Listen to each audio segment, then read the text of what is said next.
Veer in. Oh, now I'm ready. What is going on, everyone?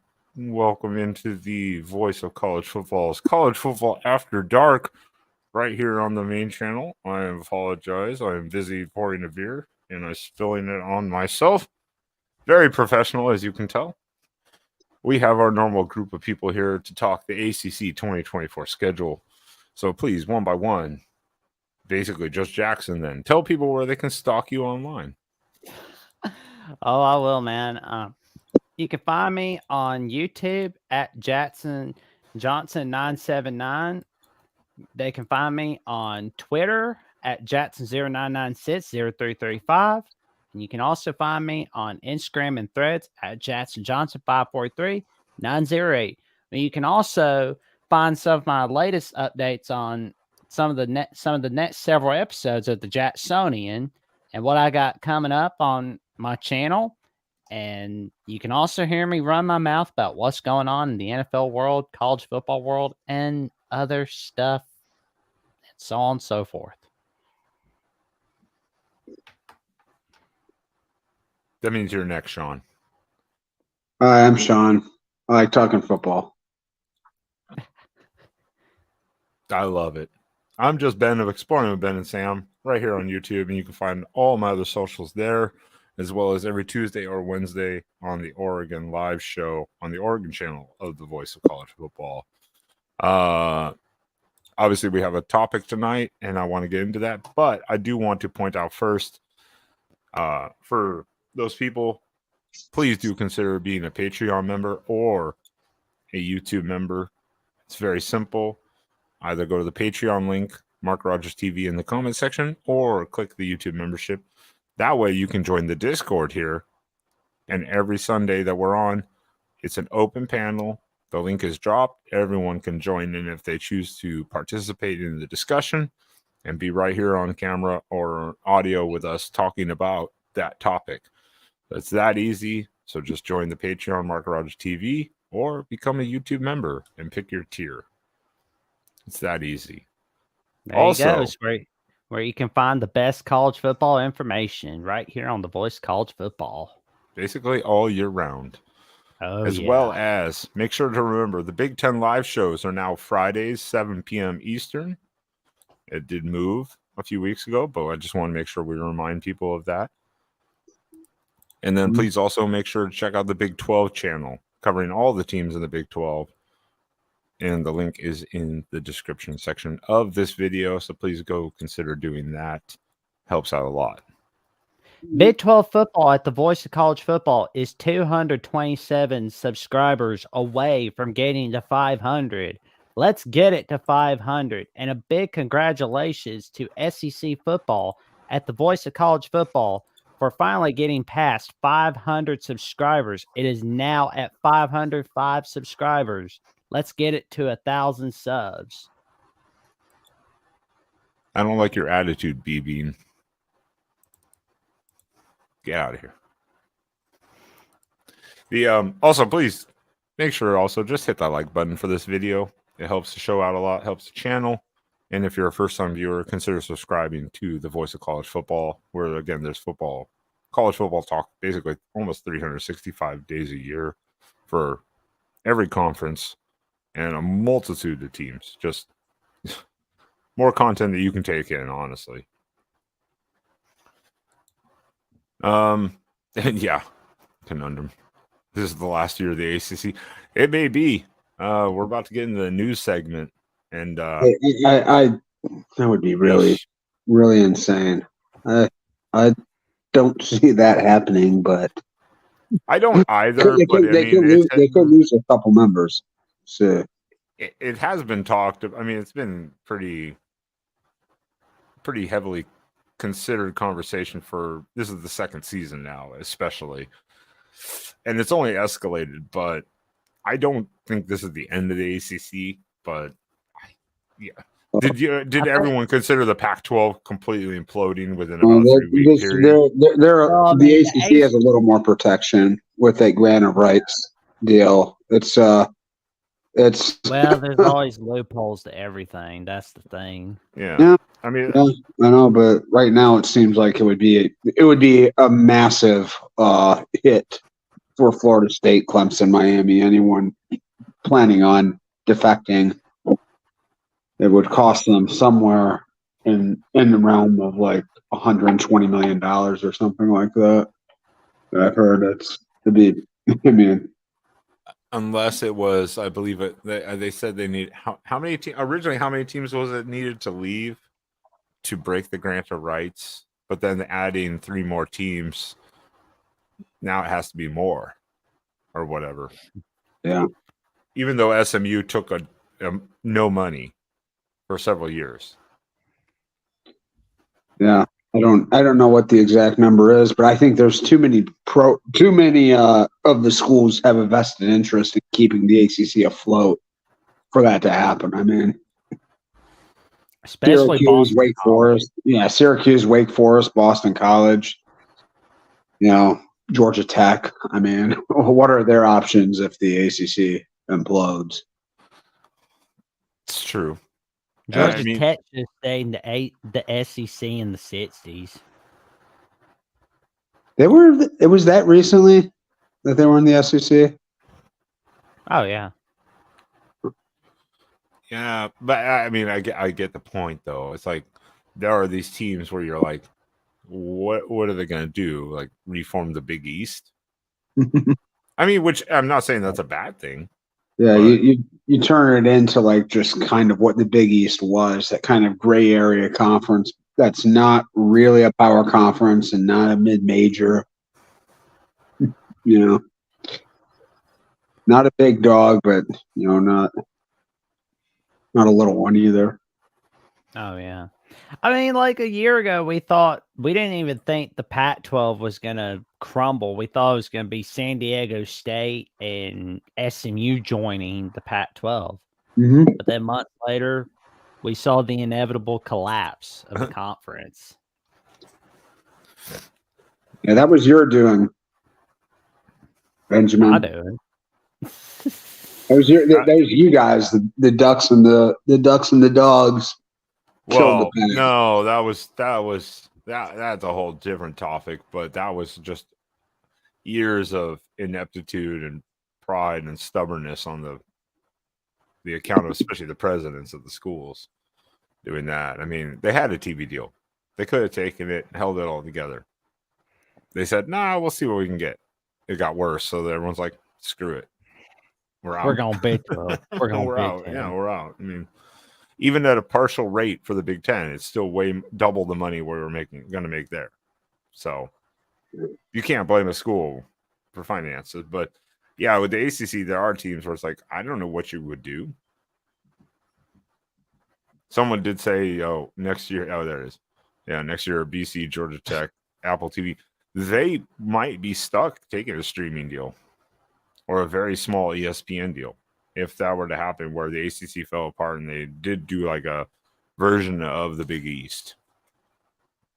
I mean, the fact Jeff Hafley this week left for the NFL, not to be a head coach, but to take a coordinator position, basically shows us that he's basically seen something that we don't.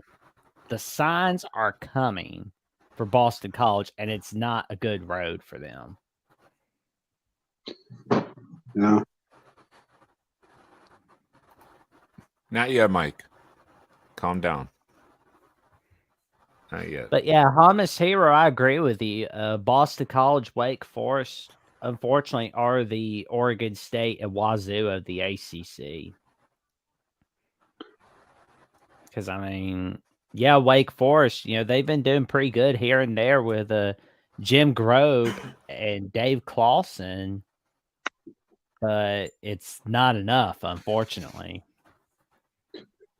Boston College hasn't really been relevant since the Matt Ryan days.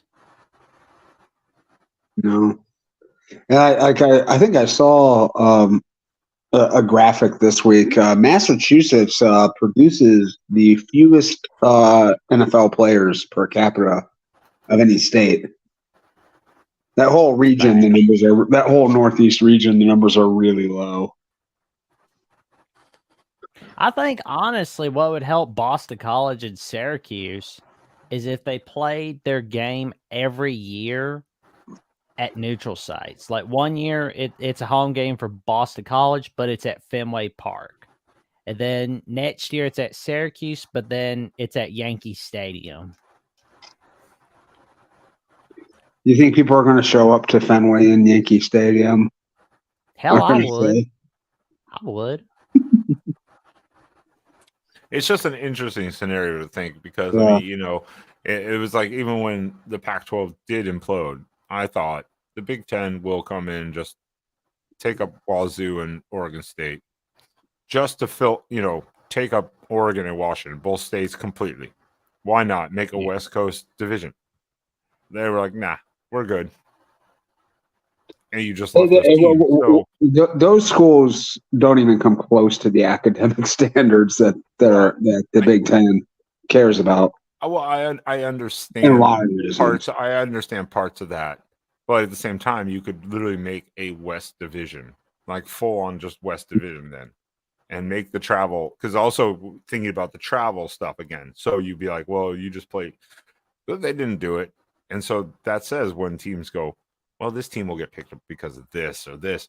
You don't know that because you don't know what the conference is looking at as a whole, not just academic, not just revenue, not just, relationship wise or, compatibility, so to say. Because I thought Oregon State, and Connor would agree, I thought Oregon State would end up in the Big 12. Yeah, that was the interesting part of that fallout that I didn't anticipate. I figured the Big 12 would just take the Pac-12 runoff there, and that was never going to happen, unfortunately. I don't understand. I don't understand why. I really don't like. Why not? I mean, why not absorb Oregon State and Washington State in the Big 12? I mean, there's plenty of schools in there that are less attractive. That are currently in there that are less attractive in Oregon State and Washington State. That offer less. Well, and Mark M. also believes that teams like Louisville, Virginia Tech, Pitt, North Carolina State will end up in the Big 12. I mean, I could see that because, I mean, let's be real here. Cincinnati needs a rival. That's Louisville. West Virginia needs a travel partner. Yeah, bring back the keg of malice. Exactly. Best rivalry trophy. I kind of think, honestly, the Big 12 should consider getting Memphis as well, because, I mean, that way you get Louisville, Memphis. Oh, yeah. That's right. Louisville, Cincinnati. I mean, and you got a great basketball school. So you kill two birds, one stone with that. How big are we going to let these conferences become? And at what point does a conference affiliation even mean anything? I mean, if there's 24 teams, 28 teams in a league, you're not playing most of the teams. You're not playing most of the teams. I mean, it's a fucking scheduling nightmare. It's a nightmare on a lot of different accounts. It's become a mess. That's why we're doing these previews, because the previews are so fascinating in the sense of it. But there is some news, and Sean, you're the one who has the most of knowledge probably of this, because again, I looked and I didn't see much more. Where did it just go? Crap. Where did it go? There's a text in here, and I'm trying to find it. I think you know what I'm talking about, but we're talking about B.O.B. Yeah. The storied, legendary tenure of Bill O'Brien as offensive coordinator at Ohio State is likely coming to an end. There it is. It seems, it seems like it's gotten really solid. Like just in the past couple hours, numerous credible sources are expecting him to be announced as the coach either tomorrow or Tuesday at Boston College. So it seems like it's happening, and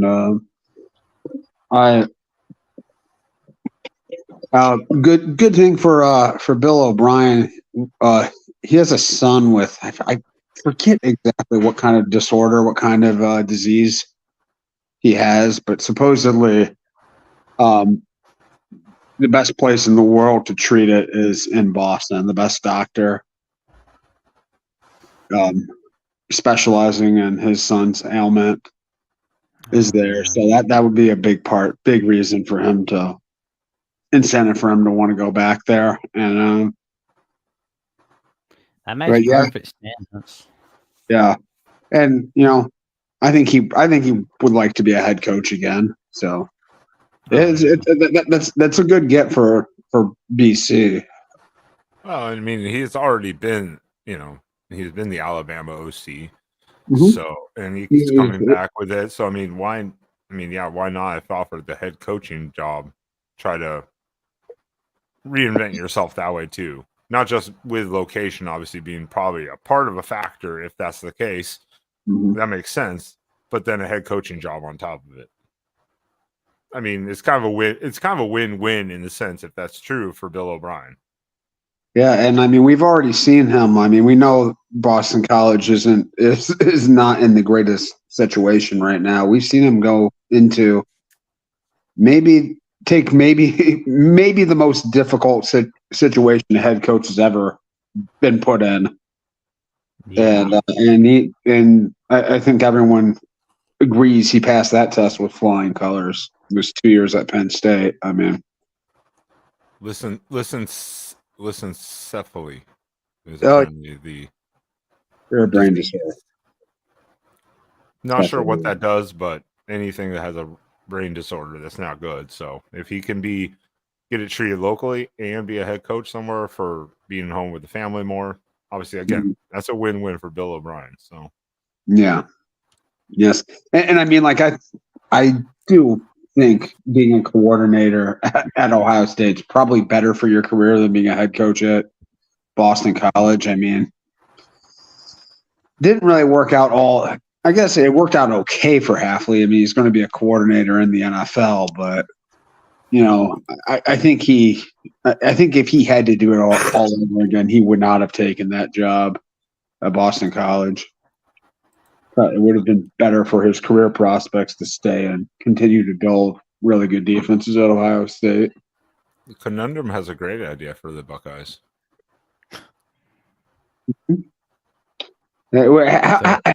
How long do you give this Brian Ferentz meme as a shelf life here? Like, how long will the Ferentz to every open offensive coordinator job still be funny?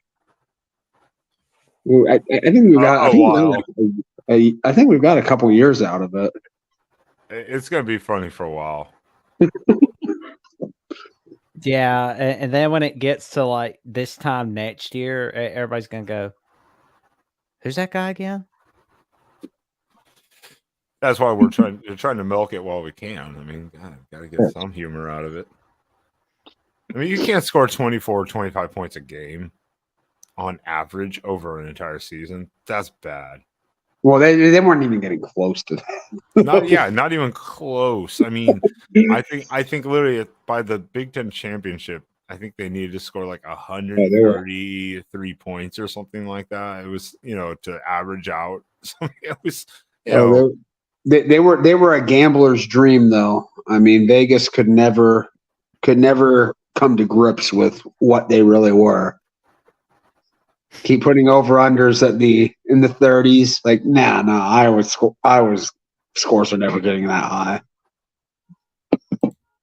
Hamasiro has a good idea. I know Scott Frost is available, and guess what? He did really good as an OC and a head coach for a while. I mean, Nebraska, I think, was too much in the expectation and his changes, but he was a really good OC. I think there might be issues with Scott Frost. Not entirely related to football. That might prevent that for being the best option. And B Bean's got another coaching candidate for OC, Dan Mullen. God, yeah. Just get him to say shitter's full, and he's got the job. I don't think Dan Mullen would not, one, if he even came back to college football from his sweet little gig he's got, he would not go for an OC. It would have to be a head coaching job. I don't think he'd go back for an OC job. That's the only problem. God, I don't know if he seems like a guy who didn't even seem like he enjoyed being a head coach all that much. I think he's there's a lot of politics and a lot of extra stuff involved with being a head coach. That but it's also the money, you know. Yeah. He seems like one of these guys. I think that's just going to be very comfortable behind a mic for a long time. I mean, if you can get a gig like that and just sit back and just do that and still get paid decent money, why not? You don't have no pressure on you. Exactly. I mean, all you got to do is cover the, some of the games here and there on halftime. You're good to go. And while you're at it, you're collecting buyout money from Florida. So big win. Take the Rick Neuheisel path. Go get fired from a couple jobs. Live off the buyout money and make $1 million BSing. How do I become a head coach? Where do I reply? I want to get fired for 4 years from now so I can collect $20 million. Hell yeah. I'm doing it all wrong. Well, I mean, otherwise we'd all be Jimbo Fisher. ride one quarterback to a couple amazing years in a national title and then get fired and get $70 million. We need to contact his agent. See how he negotiated all that. What was it? Ed Orgeron was telling this story about when he was getting fired. He said he was like initially like questioning. Why are you firing me? He said, "Oh, we'll give you $50 million." And he said, "When do you want my bags? When do you want my office packed up?" I mean, like just I'll be out of here. So I'll be out here by noon. Yeah, we're doing it. We're doing it all wrong. I mean, if you can literally get paid $70 million to pick up the phone and be told not to come back to work, we've been doing it all wrong. Yeah, all wrong. Yeah, these agents are earning their money. That's for sure. Oh fuck yeah, they are. I mean, of that 70 mil, that agent had to have gotten at least 5 to 10 of it. Yeah. Probably. I mean, I think 5% is usually kind of the going rate, but I mean, even if you got 2 million, even if you got 2 million of it, that agent's like, hello, You earned it though. I mean, you got your client tens of millions of dollars to do nothing. 100%. Well, and speaking of Bill O'Brien, Boston College, they're starting off the 2024 season with Florida State on Labor Day.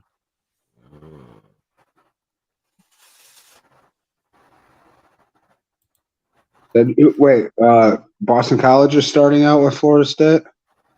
Yep, on Labor Day. Yeah. Yeah, how's that end up being the Labor Day game? Isn't it usually supposed to be like two of the better teams in the ACC, or at least the bigger brands? Well, I mean, they put Clemson Duke. They didn't really think Duke was going to have anything special on Labor Day. They thought it was just going to be a butt whipping. But I do remember for a lot of Florida State Miami games on Labor Day. Of that sort. I mean, Jackson's looking at the dates of these. I'm just looking at the ACC layout of the schedule, home and away, and I just don't. I mean, I understand why they did some of this, but some of these teams, I'm like, it doesn't make sense. Like, not all of them are traveling, or they're getting the sweet deals with this scheduling for the ACC. It's let's start it with this. The ACC. Well, Jackson's got this. Let me show this here. Let's pull up this. Let's go over this first. Man, that's gonna get ugly. That is an ugly September right there. Ooh, at Missouri too. Yeah. Yeah, that could be ugly. Yeah, that's I Michigan don't know if there's going to be State, quite as good this year, but yeah, Michigan State, we don't know much about with Jonathan Smith's first year. that'll be interesting. Yeah.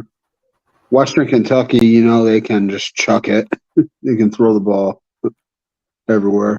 Like Louisville, we don't know what Louisville is going to look like. Virginia Tech's on the upswing. Syracuse is going to be different. At SMU. Oh, the Fenway Bowl rematch. I like the Fenway Bowl rematch on November 16th. That's going to be a good one. SMU is going to have a SMU probably better suited to jump into Power 5 play than the teams that joined the Big 12 last year. That was a rough season for the newcomers to the Big 12. I think SMU will be much more competitive than those teams were. SMU has always been that surpriser, but it's always interesting when you do that and you jump into a full Power 5 schedule. Mm-hmm. You never know what you're going to get exactly. Yeah. I mean, we're gonna go over the Big 12 schedule in the coming weeks, but you know, like Utah, injury riddled, absolutely injury riddled the entire season, so it didn't end up the way I wanted to. But yeah, when you take a Group of 5 team, put them into a Power 5, you just never know what you're gonna get week to week. That's kind of the mystery. But I think SMU is in a good place. I do think they're in a good place. And I mean, I think wouldn't it make a lot of sense for the Big 12 to trade Cincinnati to the ACC for SMU? I mean, why? It doesn't make any sense to me. Well, Cincinnati was added to be a travel partner to West Virginia. That's why. Yeah, I know, but Cincinnati, one of their biggest rivals historically, is in the ACC right now with Louisville. You know, they Cincinnati and Pittsburgh as cities have a lot of rivalry. I mean, in SMU, there's 4 teams in the state of Texas in the Big 12, so it just makes that more sense. Well, I mean, like Cincy Pitt was kind of like like a big game, but really wasn't a rivalry. I mean, yeah, they had that great game from 2009, that heroic game-winning touchdown with Sean McDonald having the puberty voice for the game-winning touchdown.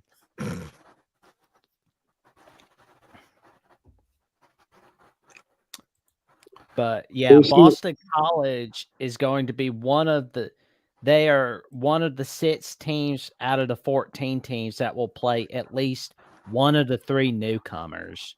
The other 5 are Virginia, Virginia Tech, Clemson, Duke, and Miami.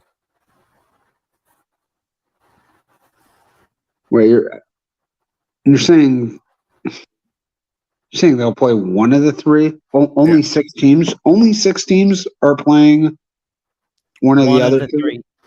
Yes, one of the 3 newcomers. Yes. Yeah, it's that's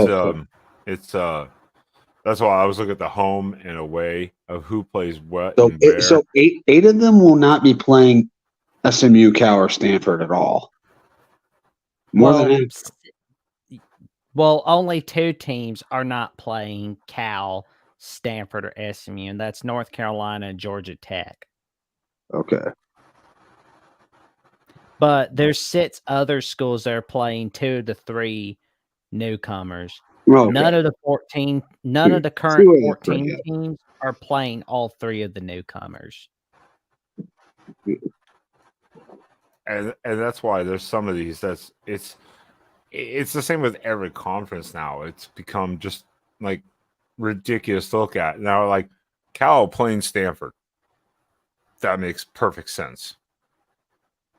they're right next to each other. That makes perfect sense. But guess what? Stanford gets to go to Clemson. Oh, joy. Clemson, you're going to find out what it means to play the tree.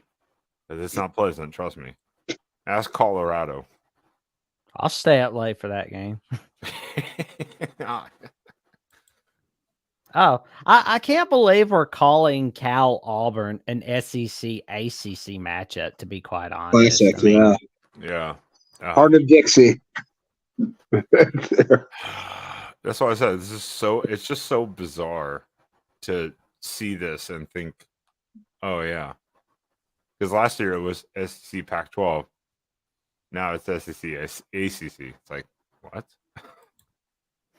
Yeah, realignment's just been so haphazard than just, fly. There's been such little organization from the top level for it. It just you have just random chaos like Cal and Stanford and SMU joining the ACC.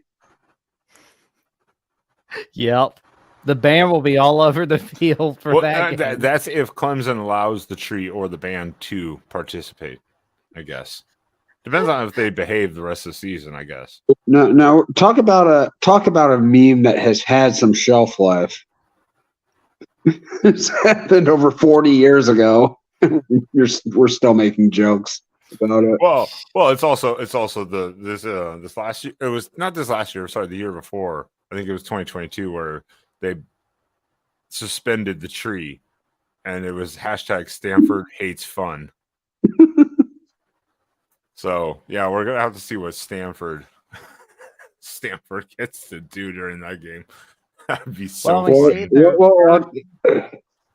Well, I'll tell you this: has Clemson ever experienced a game being shut down by people protesting a professor's firing? Well, that was Cal, so I don't know. I know, but it's all the same thing. It's they're entering a new world here, and I'm not sure they're ready for it. It's true. That is true. Again, the dynamics just don't fit for me. Like in the Pac-12, I'm like, I'm not surprised, especially between Stanford and Cal. But for the ACC, they might go, "What the hell?"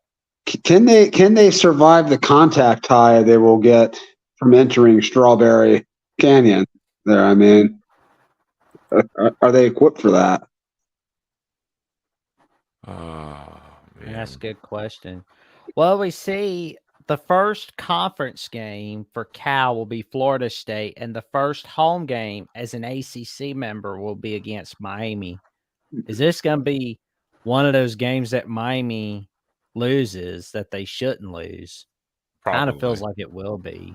Probably. And I do love that Cal has Oregon State. So Oregon State and Cal came to an agreement with the scheduling. We kind of mentioned it last week. I do like that they kept another kind of old Pac-12 game together for like at least a year.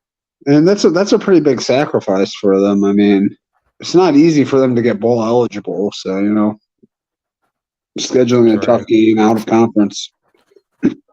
Well, I still can't believe we're looking at Cal Oregon State as a non-con game. It feels weird calling that still. I feel like when it gets to October 26th, I'm going to be saying something about it where it's like, okay, Cal Oregon State non-conference game. That's weird. What are the Pac-12's standings? How will this impact? Well, especially in October, in late October, that seems just kind of bizarre. That's just how the scheduling had to go. The 2-pack game is going to be fun, man. I'm looking forward to that. I do kind of hope that we continue to see this a little bit, like Cal, Oregon State, Stanford, Oregon State, like maybe rotating with Oregon, keeping Oregon State. That'd be kind of fun, at least, like keep some of these teams kind of in the mix.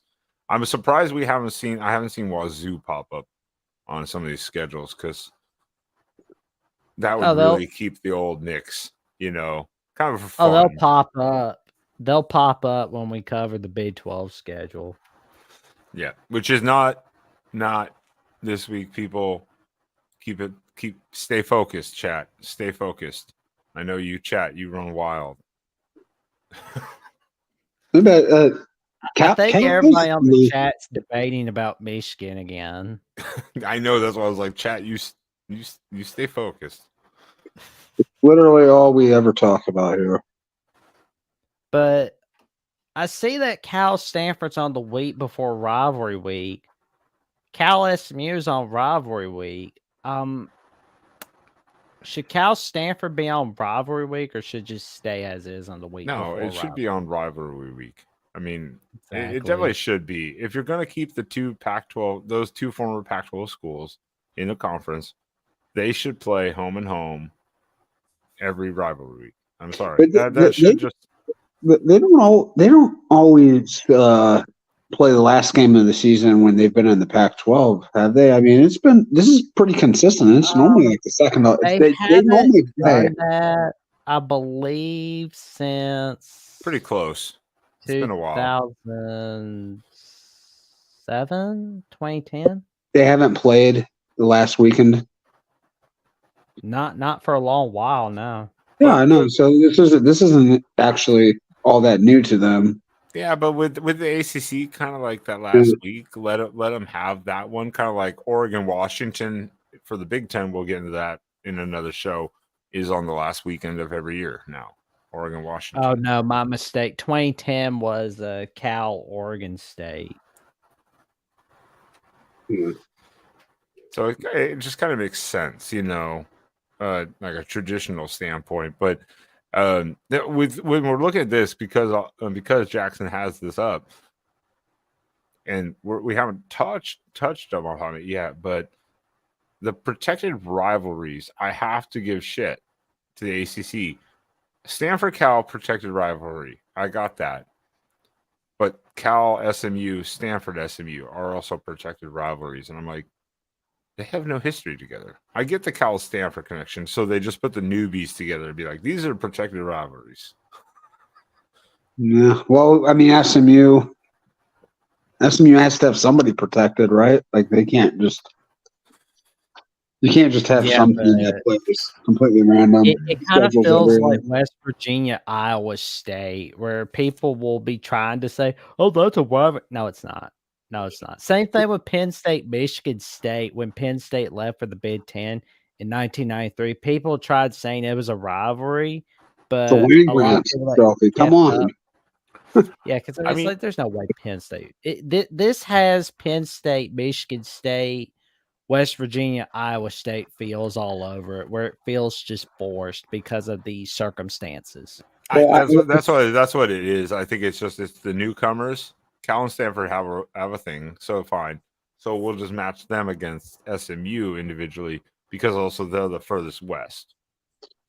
I'll tell you, the Big 12, they committed the worst scheduling faux pas with this. Iowa State and Kansas State have the longest unbroken rivalry in the sport. I think they've played the most consecutive years, and they're not protected. That's not a protected matchup in the Big 12 anymore. It's just dumb.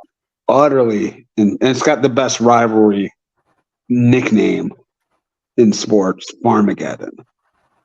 Wait until you hear this Nets game in the ACC that's not protected. Good God. I'm afraid. Now, we see Georgia, but what do we not see on Clemson's schedule? Miami? No. Wait, where we not see on Clemson's schedule? Mm-hmm. Somebody that they've been playing for a long time as the Atlantic Coastal Division. Georgia Tech? Yep. Okay. Now, we will not be seeing that game, unfortunately, this year. It feels kind of weird. It'll be the first time since, I believe, 1982 that we haven't seen this game. What's your take on that, gents? Yeah. I mean, like that. It's been so one-sided. I don't know if anyone's missing that game necessarily. This is just realignment at its finest. I mean, again, we can look at that and go, well, whatever, Clemson, Georgia Tech. But to the fan bases, that could mean a lot. Mhm. But this is If I'm, what Georgia real Tech, if I'm Georgia Tech, though, I mean, you play Georgia every year. Every year. Do you really want to play Georgia and Clemson every single season? I mean, you're not really competing at that level. That's not the kind of program they are. So, Well, Georgia they're nowhere Tech, near the Bobby Dodd days, that's for sure. no. Yeah, but it's I just noticed it's part of tradition. It's part of tradition. If it's been something that's been there, the fan bases look forward to every year. I know, but I'm fine just not playing 2 guaranteed losses basically every season. We don't have to do that. No. Well, Georgia Tech's fine with that, but Jason O has a note for us on the Georgia Tech Clemson rivalry. He's right. Was it? Mm-hmm. Okay, yeah, we're going back to probably the actual Heisman days. Well, We're going back to when they were beating teams 222-0. Yeah. Yeah, Georgia Tech did have a great program about 100 years ago.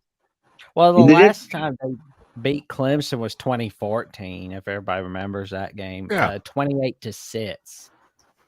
They beat them in 2014. yeah, Yep. that was the block field goal return, right? Or no, that was that was That Florida was State. Florida State, Georgia That was Tech. Florida State. But that was a great year. 2014 was a great year because that was probably Paul Johnson's best year. Yeah, they went to the Well, they went to 2014. the championship game. I do remember that. Yeah, and they went to the Sugar Bowl and they beat Mississippi State. 2009 and 2014 were the best years of the Paul Johnson era. Yeah, and that 2014 they beat Mississippi State in the Sugar Bowl, correct? Or was it the Orange Bowl? No, that was the Orange Bowl. Orange 2014 Bowl. That was Orange Bowl. For the 2009-2010 season, they played Iowa in the Orange Bowl, I believe. They Yes. lost to Georgia that They year. did. But they did beat Georgia in 2014. Yeah. And in the famous Mark Richt pissing away the big game that they shouldn't lose. That was the overtime interception, right? Yep, correctamundo. Yeah, they've had some success and all, but I mean they're not really competing at the level of the very, very top teams, and I mean they don't spend as much as a program as the teams they're competing against, and they've got like super high academic standards. Oh yeah, no, Georgia Tech. Georgia Tech. If you want one of those high academic standards, Georgia Tech is one of those. Yes, Georgia Tech by far is definitely a higher academic school. Yeah, they're not interested in turning into a football factory that just. But Georgia Tech still put out some really good players. Oh yeah. So. Well, we see that Clemson, North Carolina State is on for another season, fortunately, but that's not a protected rivalry for the ACC, unfortunately. So who are Georgia Tech's protected? Looking at the list here, do they have any protected rivalries? I think so. Let's see. I don't see them on this list at all. The list that Jackson gave here, I don't see them. That was from the ACC. Yeah, he's right. Website. I do not so see I don't Georgia Tech. think they do. Good grief. Yeah. How did and Clemson's they're kind of getting Florida State. They're just getting treated like crap, aren't they? Yeah, that's weird. I mean, I was like, because you have Stanford, SMU, and Cal as protected rivalries amongst each other, but Georgia Tech doesn't even have one. That's weird. Yeah, I mean, oh yeah, Jason O points out an important note that Georgia Tech's reference in the Alabama fight song. They have a strong history. Agree. Yeah, they most certainly do. I mean, you look back at 1960, you look back at 61 and 62, and you look back at before the Bear Bryant days. They most definitely have a great history together. It's too bad that they don't play each other more often, but it is what it is, I guess. I was gonna say, I wonder if Georgia Tech doesn't. I mean, I would think they would have one ACC protected rival. I wonder if they don't because they have Georgia every year. It's I possible. think that's part of it. Maybe, But but we I was will surprised most they don't def- have at least one ACC rival protected. It's kind of interesting. That is interesting. Yeah, well, And that's that's part of the that's the problem, Hummus Hero. They need to start investing in their program more. I mean, because if they don't, they will wind up. I mean, the only thing that's keeping them safe is that Atlanta TV market. Take out the Atlanta TV market, and they're just exactly like Oregon State and Washington State, unfortunately. Well, I mean, I think they just made a decision as a university that they weren't going to go that route of, getting to the college football arms race where your president is primarily concerned with athletics and fundraising for sports. I think they like competing at that level, but they don't want to sell their soul to try to win championships. I think Wow. one of the interesting things is that who of the ACC, if you're looking at this list, and this list is not, I'm not going to say it's the greatest list because it doesn't show the dates, much like Jackson's doing with the actual schedules. But if we want to take a look at all the ACC teams together, basically, as into what they are playing, who here has the easiest schedule of them all? So we have, like, here, Boston College plays home games against Pitt or Louisville, North Carolina, I Pitt, think and Syracuse, and away is Florida State, SMU, Virginia Tech, Virginia Tech. Who here has the easiest schedule?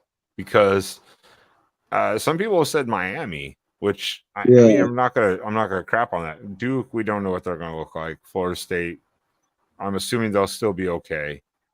We don't know because of their mass exodus. But then, yeah, Virginia Tech, Upstart, Wake Forest, meh. But then they have to go to Cal and Georgia Tech, Louisville, and Syracuse. Is this an relatively easy schedule? Yes. Yeah, I mean that's about as soft as you can hope for. I think no Clemson. Yeah. No Carolina. Yeah, I mean, it's hard to tell though because we don't. I mean, we never know what the ACC. I feel like there's enough variance between all these teams. It's kind of hard to project how good any of these teams are going to be from one year to the next. It's so fluid.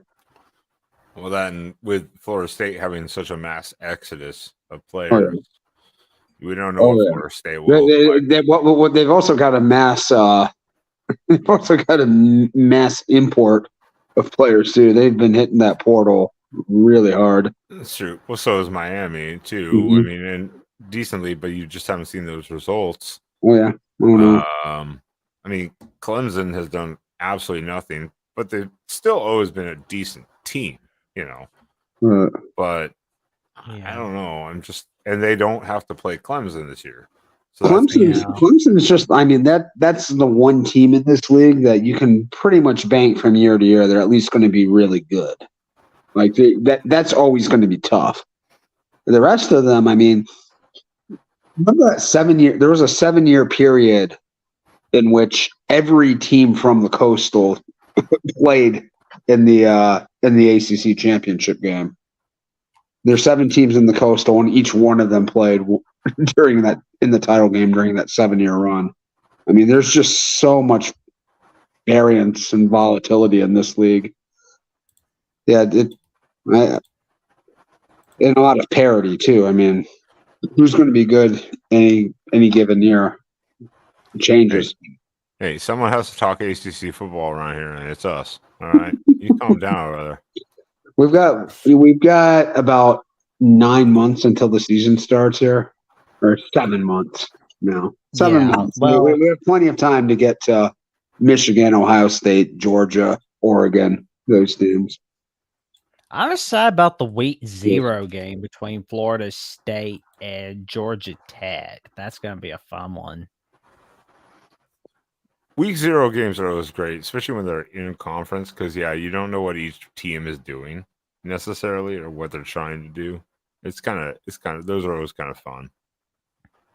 Well, as we saw on the Clemson schedule, they're going to have Florida State on October 5th, but their last conference game is going to be at Pitt. Now, they've had a lot of trouble with Pitt over the last few years. And one thing to remember for those in ACC country, Pittsburgh is where top 25 teams go to die. That is technically in part true from time to time. That is true. I mean, yeah, because even though Pitt had a really crappy year in 2023, they found a way to upset Louisville. Sorry, Louisville fans. Mike, if you refer to Maction enough times over the next few weeks, we will do a Mac preview. I will do one for you. You know what? Why not? I'll do it. It's no matter what topic we talk about, the chat's just going to talk about Ohio State and Michigan the entire time anyway. So it seems like that. But I'll do a damn Mac preview. I'll do a Mountain West one too. Hell, I'll do it. Whatever. We'll do all the quote unquote conferences. I have to remember I can't which wait ones to cover still the Big exist. 12 one. That's going to be fun. okay, so I have a point about the playoff structure right now with the conferences the way they're set up and the playoff being structured as they developed it over a year ago. The top 4 teams get buys. The top 4 conference champions all get buys in the first round, and they all play at home the second week of the playoffs.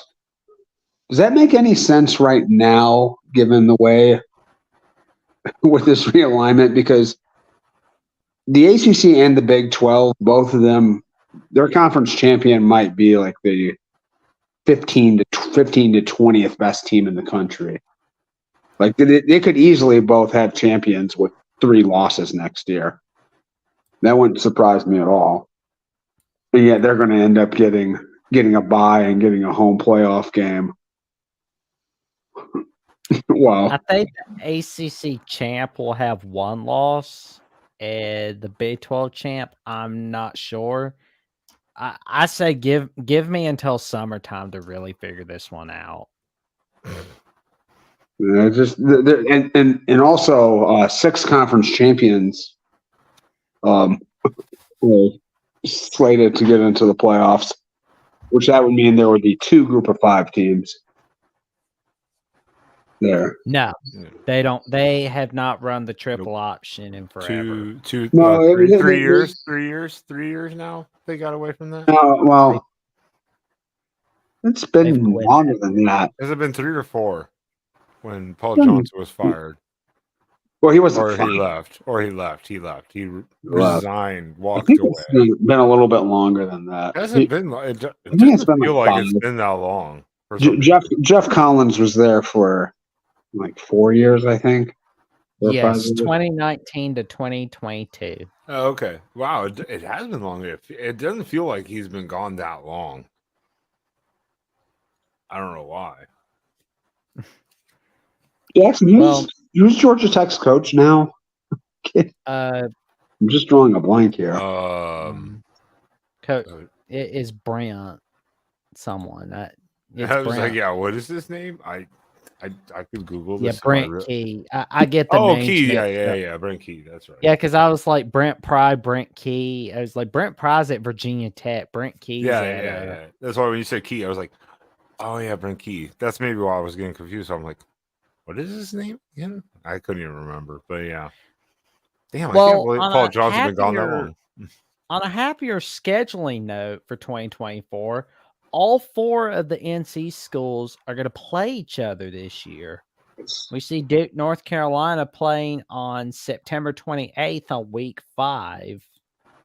And we're going to be seeing Duke, NC State on November 9th and Duke, Wake Forest on rivalry week. That looks like the CW game, let's be honest. Damn. Yeah, I feel like Shots fired. I feel like Duke's going to be getting plenty of airtime on the CW next season. Well, and so far, it looks like the Thursday, Friday games are set. The Friday game we see Duke, Florida State on October 18th. So that's I'm gonna make sure not to be looking at Twitter while this game is on before I go to bed, because I made that mistake with Colorado Stanford. I'm not doing that again. Nah. Another a classic former Pac-12 After Dark. True. I mean, but we see Duke, SMU. I mean, we see Manny Diaz is back in his second go-round as a head coach. I'm thinking right now he's the Will Muschamp of the ACC. But what do you guys think of Manny Diaz? I don't know. I think that was a really, really good hire for Duke. And I think they'll be competitive when, I don't know, be like a 6-7 win program on a yearly basis with them. I mean, if he can build a good defense at Duke, you know, that will be really, really impressive, because when they've been good, it's been mostly because of their offense. The defensive side of the ball's been a bit of a slog. Yeah, I think it was probably their better option that they had on the table. So, I mean, even Jason Noah says Miami should have just kept Diaz. I mean, that's questionable, but it looks that way right now. Yeah, at this point in time, it looks like it. Yes, but let's talk about that come December or like December 1st on whether Miami should have kept Diaz. I think we'll have a better reading on that situation. Yeah, and even the first year, again, you're going to have to give him a little pass on the first year, But you want to see kind of his goal or how he installs his systems and what he wants and is looking for in that team. So it'll be interesting. But I think it was definitely a good hire. I think it was a good hire, a good grab by Duke. Yeah. Yeah, I wonder how attractive. Like, I mean, given that he's already kind of like flamed out as a head coach, his career has been pretty uneven so far. If he has success at Duke, I wonder how attractive he'll be to other coaches. I mean, Mike Elko was a guy who just had success everywhere, and Diaz's track record's a little bit more spotty. But yeah, we'll definitely have a better reading as to whether Miami should have kept Diaz on November 2nd when Miami goes against Duke. That's gonna feel. It kind of feels like it's gonna feel awkward for Miami and Manny Diaz. It's like two exes that are seeing each other, going, "Hey." Pretty much. I mean, they got rid of Diaz to get Cristobal, and here comes Diaz. It was just so it was like that whole situation, how they got Cristobal, where they were like asking him, "Hey, do you want the Miami job?" Yes. Call it Manny Diaz. You're fired. Pretty much. Oh, that's gotta suck. All right. Old. We have a legend. George. Hey, George. What's up, man? Glad to see you tonight. Always good to hear from George. Yeah, it is. All right, whose schedule is this? Florida State's. Oh, okay. I was like, We this got the is week 0 game in Ireland between Florida State and Georgia Tech. And we see that Florida State Boston College game on Labor Day. Then they're going to sit and chill. Memphis. That is a really interesting non-conference game. Oh, man. Wait till you see the rest of the November schedule. That's going to be interesting. Man, they went hard on their non-conference. Shoot. They Got should. Notre Dame, Florida, and Memphis. Mhm. Non-con. Ooh, that is. I think if you're a playoff contender, you should have harder non-con schedules, honestly. Well, I mean, if he cost you, not cost sure- the Big Ten. not a bye week before Charleston Southern.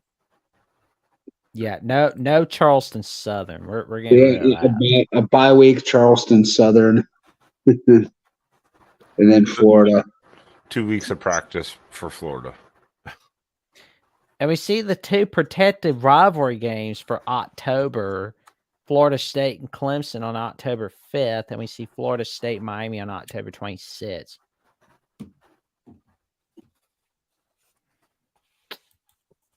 I wish they would put Florida State Miami on November 16th instead. Or just put it on like the week before rivalry week. Have you ever seen a team end the season with 3 non-conference games? I don't know if I've ever seen that before. Well, we've seen teams end the season with 2 non-con games. I mean, I know Louisville did with Houston and Kentucky in the 2016 season. They did with Notre Dame and Kentucky 2014. There's been a few other teams, but it'll take me a while. Why am I not surprised you had those just ready off the top of your head when I asked that question? Look at this. They're done with conference play. It's my job to remember this stuff. It's still rare. It's not exactly a common thing, but it's just a weird lineup. Yeah, Notre Dame bye week. Florida. Charleston Southern. They're done with conference play on November 2nd. I just remembered the team that ended their regular season with 3 straight non-con opponents was Florida in 2012. They have Florida Atlantic, an FCS opponent on there, and then they have Florida State. Wow. What a schedule. I mean, 2012 Florida State wasn't bad, I guess. I don't remember, but still.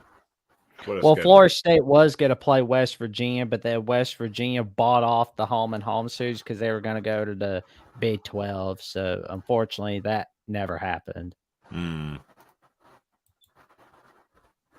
So, they had like a cupcake non-con schedule with the exception of Florida. Like, Florida was the only tough game that year. And, I mean, should we talk at all about Florida State trying to get out of this league right now? I mean, I guess we already did a little bit earlier, but yeah, I just really hope. Like, I know Florida State's gonna stay, but I really want to see Florida State Miami stay. Don't let it go to the wayside like Oklahoma State did. Don't let that game go to the wayside. There's great memories from that rivalry.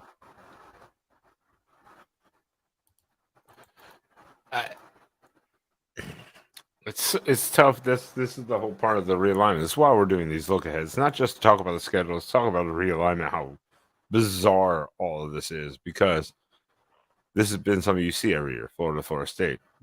So what if Florida State leaves? Does that become a protected rivalry? Does that end? It's one of those things. Well, I mean, they're not in the same conference. They've never been in the same conference. Well, ever. I mean, I get So, that, but this- will, no matter where they go, would it stay as a protected rivalry, or would it be like, oh, we're gonna skip a few years here, or maybe, it might come back in 10 years? We don't. yeah, if they were to join, if Florida State were to join the Big Ten, maybe they feel like playing 9 conference games with that difficult of a schedule, it wouldn't be. Maybe they would not want to play Florida every year. Man, I wish the state Congress and state Senate could make Florida State, Miami be annual games. That would be terrific for the universities. You know what I want to see? I want to see Florida and Florida State both be good at the same time. Exactly. This is like I remember. I mean, the mid What's up, to late, Tim? the mid to late. Hey, good to hear from you, Tom. The mid to late '90s, which is like when I was young, first started watching college football. That was like the biggest game of the year. Just about. It was always like a top 5 matchup in there. And since then, it's just whenever one is good, the other one sucks, and then vice versa. Like it just Florida State was bad during the Urban Meyer days, and then Florida went down. Florida State came up. Back and forth. Like that game hasn't meant much for a long time. I would be very pleased to see it actually have some meaning. So true. Uh-huh. Thomas here is talking about how Florida is playing Central Florida State. They should do that more often. Like what I want to see is, like, of course, Florida State, Miami play each other every year, but I want to see a home and home series with Central Florida at least once or twice a decade for each of the 3 Florida schools. For one home and home series for Florida, one home and home series for Florida State with Central Florida, and then the next one goes to Miami. Hey, What does everybody think of it? That sounds like a good plan. I can't argue with it. Well, unfortunately, we're not talking SEC schedule right now. We're going to get to the SEC schedules. One thing we did talk about, though, and I kind of want to. The ACC is so hard to talk about with all the newcomers and the scheduling. We talked about it a little pregame. Let's kind of wrap it up a little bit where we talk about what happens with all the newcomers. So say we have SMU, Cal, and Stanford, right? Mm-hmm. We talked about this. Again, what happens if Cal and Stanford are the top 2 seeds? Where is the championship game going to be played? Don't you? I almost dropped an F-bomb. Almost dropped an F-bomb on Mark's channel because it kind of just annoyed me earlier thinking about it again. You can't have Stanford and Cal going to North Carolina. Well, it'll happen. We don't have to worry about that because I don't think either one of they'll ever both be good enough to make the title game. Well, let them go to the Rose Bowl. I mean, Cal basically owns it with that 33-7 victory over UCLA. So, I mean, it's one of those things where it's like, okay, I get why the ACC has North Carolina as it stands. Even with SMU, okay, it's like, well, not too bad. But you have Cal and Stanford. And we're going to do this with every conference. We're going to argue this because of different newcomers. The SEC is not bad. Big 12 is not that bad. But especially the Big Ten. We're going to have this argument, too, when we get to that preview. But, I mean, what would logistically make the most sense for the ACC? For championship? Is there one? It's like, is there one? I don't see any problem with Charlotte. I mean, it's just a few hours of flight. It's going to wherever you put it, it's going to be a long trip for the teams out west. Or if SMU is one of the top 2 teams of the ACC, we could put it at the old Cotton Bowl. Try Bojangles. Is that a chicken place? Yes. Bojangles? I have Yeah. never tried Bojangles. I've never been able to try Bojangles or another one. Whenever Yeah, there's always a line. I've never been to Raising Cane's. Oh, Raisin Cane's is good. Raisin Cane's is good. So that's what I I've can't heard. build it. Unfortunately, eat that stuff because it's got wheat. So I mean, stuff. I've never been to Zaxby's or Bojangles. There's always a line or they're closed whenever I've been traveling and had a chance to go to either of them. Yeah, I can eat like the chicken wings from like Zaxby's as long as they're not breaded. But other than that, it's good to go. Yeah, I've just never had an opportunity. I've wanted to, but it's just one of those things with the realignment is, you know, we're going to talk about, especially with Big Ten when it comes to the championship game going. Now you have these teams across the country. Yes, you can say it's only a few-hour flight, but the fans have to also then buy those flights and travel.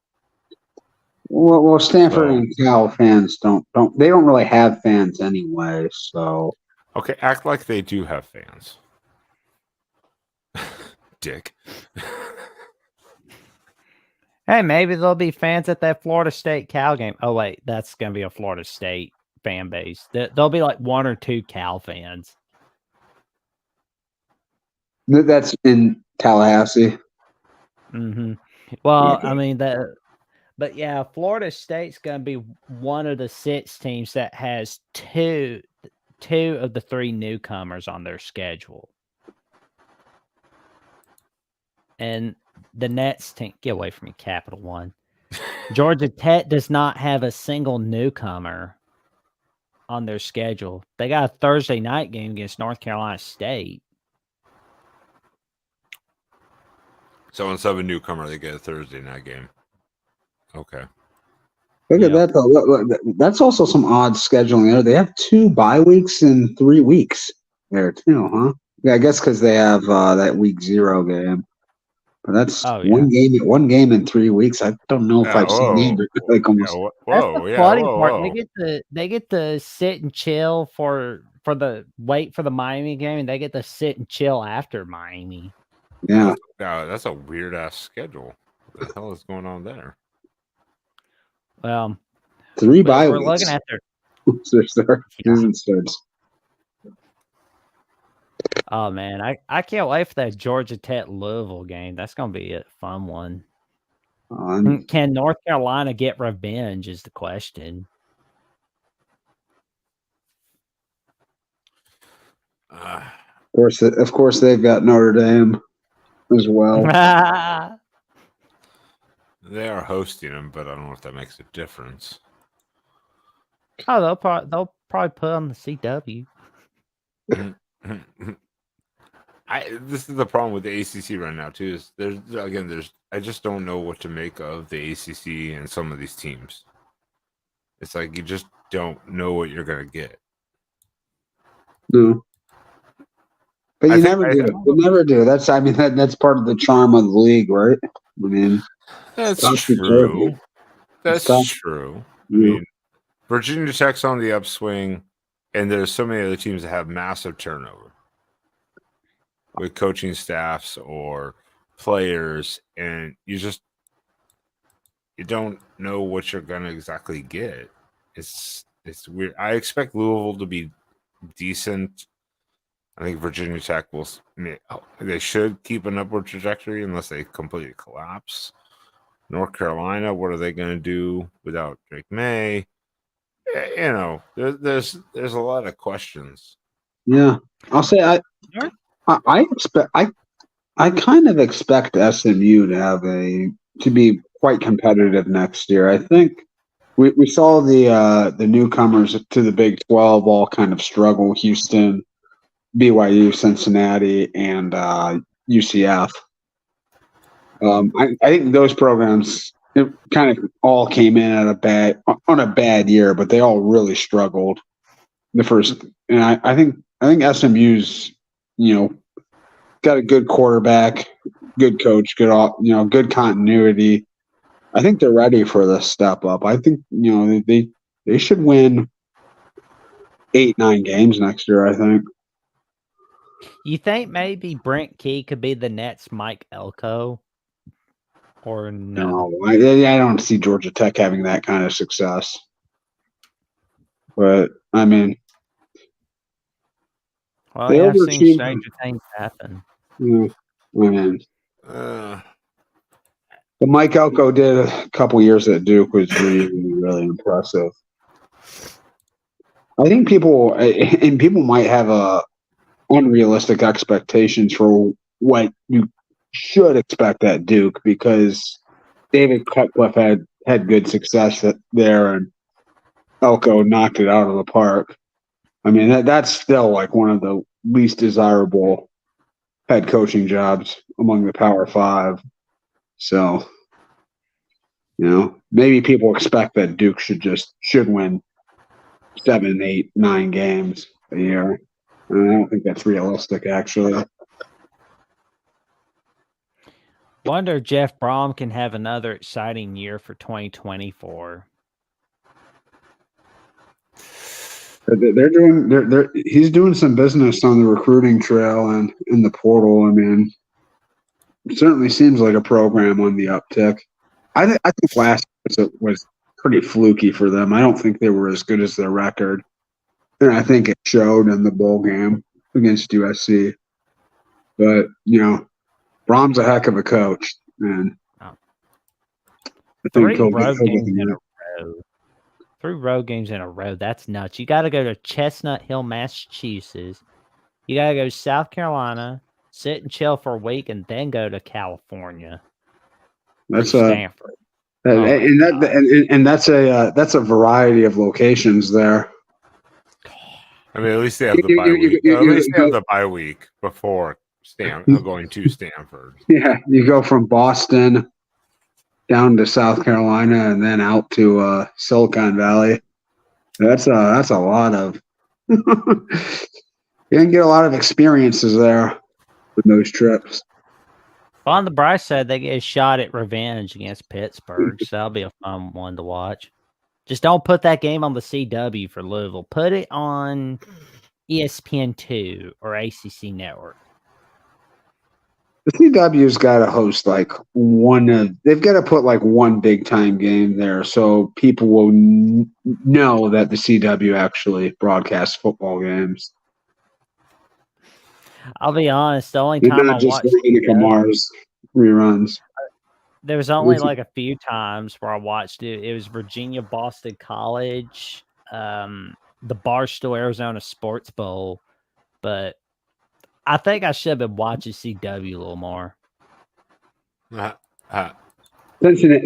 Cincinnati played Pitt week 2 or 3, and I had no idea before that game. It was just I was trying to find the games. So Cincinnati Pitt on the CW. I'm like, the CW is football.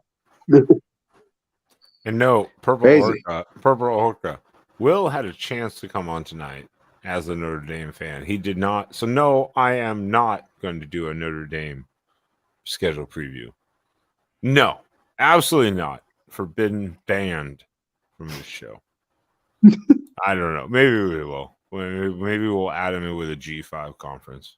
We probably should take a look at Notre Dame's schedule. It just I mean, makes more sense to do it now than ever.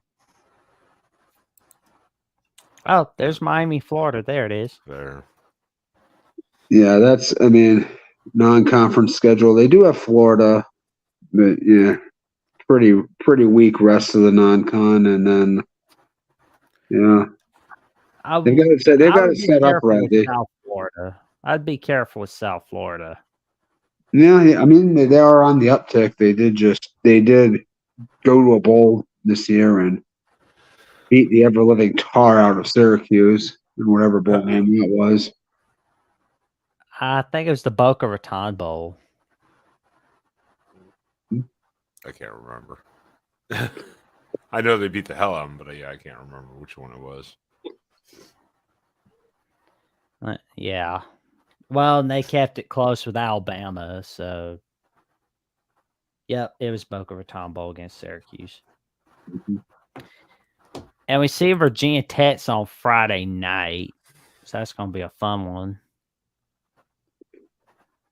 Well, we got our CW game of the week, boys. Miami, Wake Forest. Maybe, yeah, maybe. It's a nice little cushy end to that. Those last 4 games, they should be huge favorites in those games, but I guess you never know.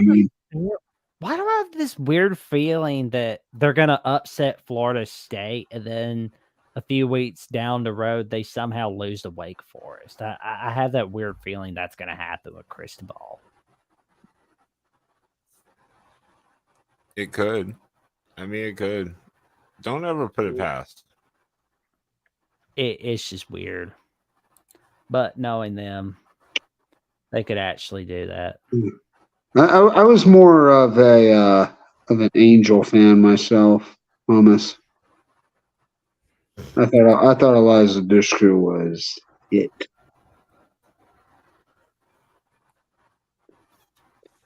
Yeah, it felt because I mean, knowing Cristobal, we're gonna see Miami pull it off when everybody's talking bad about them, but when everybody's talking about how great they are, they're gonna blow it.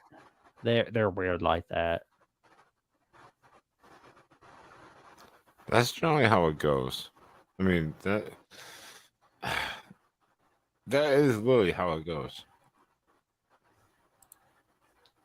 Get away from us. Get away from us, logo. What is with NC State and the easy non-con? I mean, Tennessee's the only hard one, but that's it. It's a pretty hard one.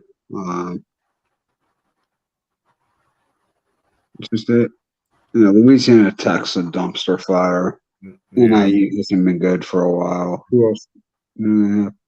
I think it's also practically criminal that they only play 8. The ACC only has 8 conference games. The ACC, and that's one of my biggest complaints about college football. They should all be playing the same number of conference games. Everyone's been arguing that SEC. for years. Everyone's been arguing that for quite a while. So the SEC last year, I think they had 13 of the 14 teams were bowl eligible because they're able to fatten up on non-cons. And then you only have to win 2 games. Schedule, Presbyterian and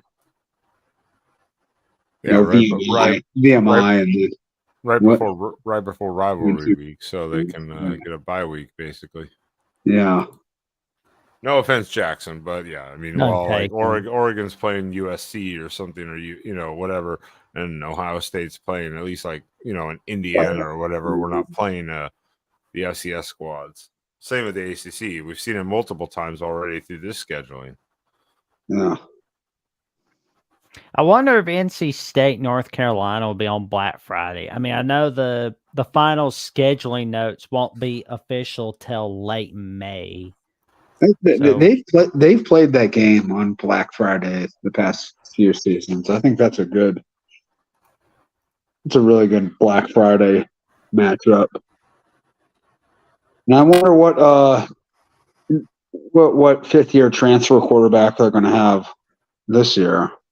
Do you know, Jackson?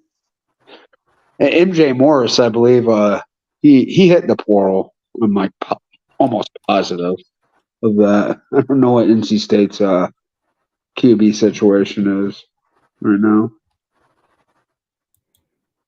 I guess we'll wait and see. Yeah. But they are the 3rd team out of the 6 teams that are playing 2 of the 3 newcomers.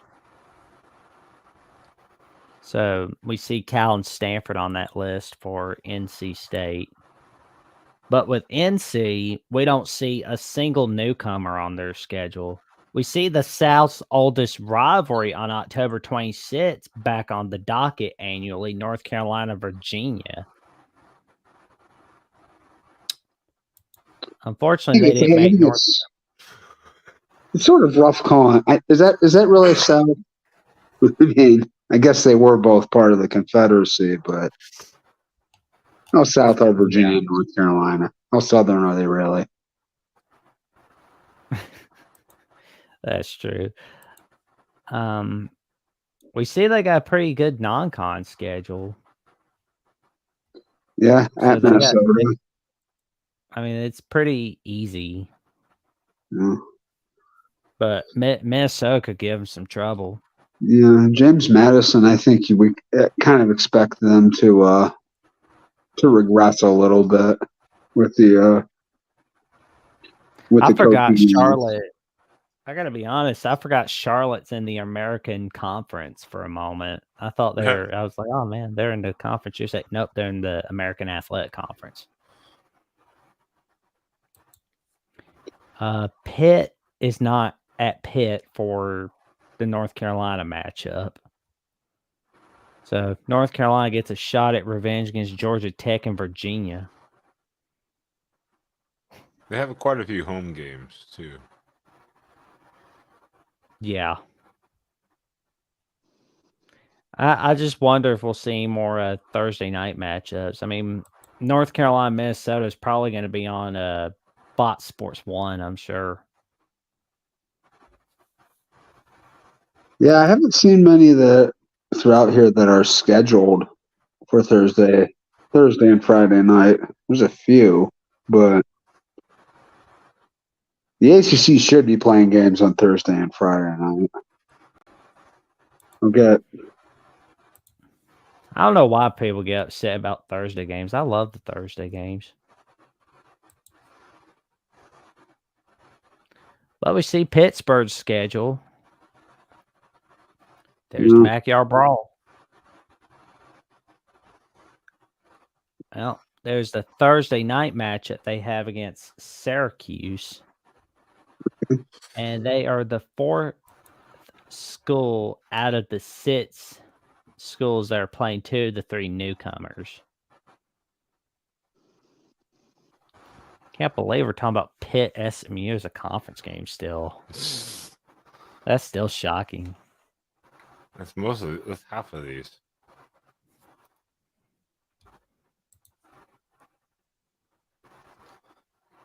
Yeah, but they're playing 2 of the old Big East rivals there, West Virginia and Cincinnati.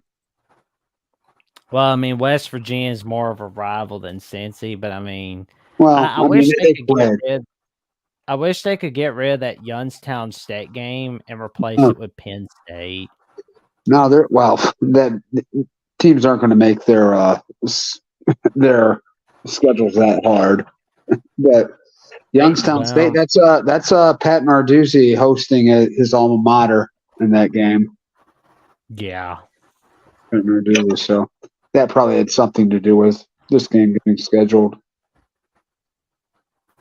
So. Plus, they're not very far from each other, about maybe 30, 45 minutes away. So that is true.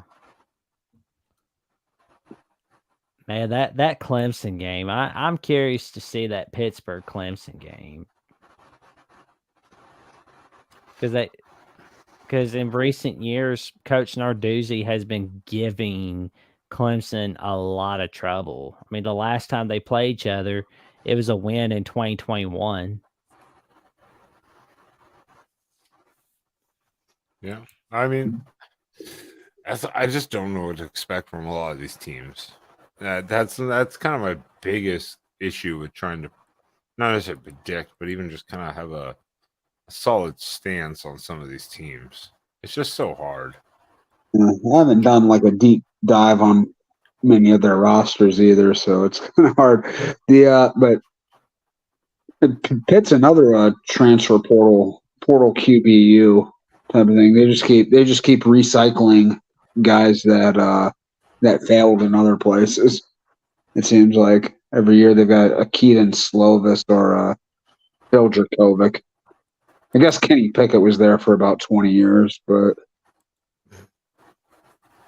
that's a couple ones. And we see BYU is on the docket for 2024. Vandy chickened out of Two that teams home and lost. home. They chickened out of that game against SMU. I mean, why are you scared of SMU, Vandy? Oh yeah, you don't get beat, Vandy. Vandy's got to try to get bowl eligible somehow. Yeah, I don't care. That game against Houston Christian is probably a little bit tricky. Houston Christian's a strong FCS program. Yeah, against Vandy. Well, they got Alcorn State on there. Yeah. I mean, So SMU having BYU and TCU, not terrible. I like that SMU and TCU are staying. That's pretty cool for the time being. Go it. Yeah, because that's an old rivalry that goes back a long ways. They weren't playing that for a while. Is that right? Didn't they take some years off? Well, they don't know if they're going to be playing beyond 2025. That's the news we read a few months back.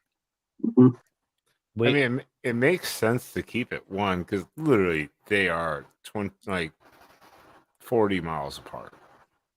Yeah. 30, 40 miles. I mean, it's a very old rivalry. It goes back to Doak Walker and Davey O'Brien days. True. Yeah. Well, the first conference game is going to be against Florida State. That's going to be a fun one. Welcome to the ACC. Oh, man. We see the Fenway Bowl rematch on November 16th. Mm-hmm.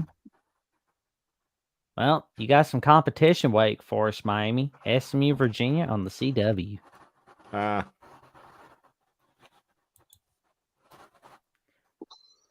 So the curse of the CW. See if it's back this year. Oh, and Stanford has TCU too. Oh, geez. I like that. That's pretty cool. Oh, at Syracuse. Oh, back to back at Syracuse, at Clemson. Sheesh. That's going to be a lot of money. A lot of travel. Yeah. So far, we haven't seen this too much where it's back-to-back ats for the road teams or something, so it hasn't been too bad. But I'm like, damn. Well, we know who's on the rivalry week docket for Stanford, San Jose State. Guess it's regional. That's at San Jose State too, huh? They're playing at. It's only a couple hours for them. Well, I mean, like that. That's kind of what I'm saying is, how often do you see like two teams? I mean, a Power Five go to a Group of Five team, like locally. I think we're starting to see a little bit. That's why this is with the realignment. We're starting to see a little more weird scheduling. Like it's like it'd be like if Ohio State played at Bowling Green or something like that. Like, they'll put that game on the Fox Business Channel.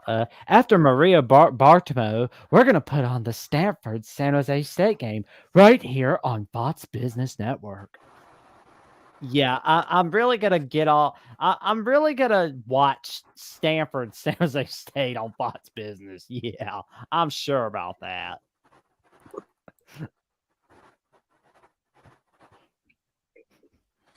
Well, I mean, they put Farmageddon on Fox Sports 1.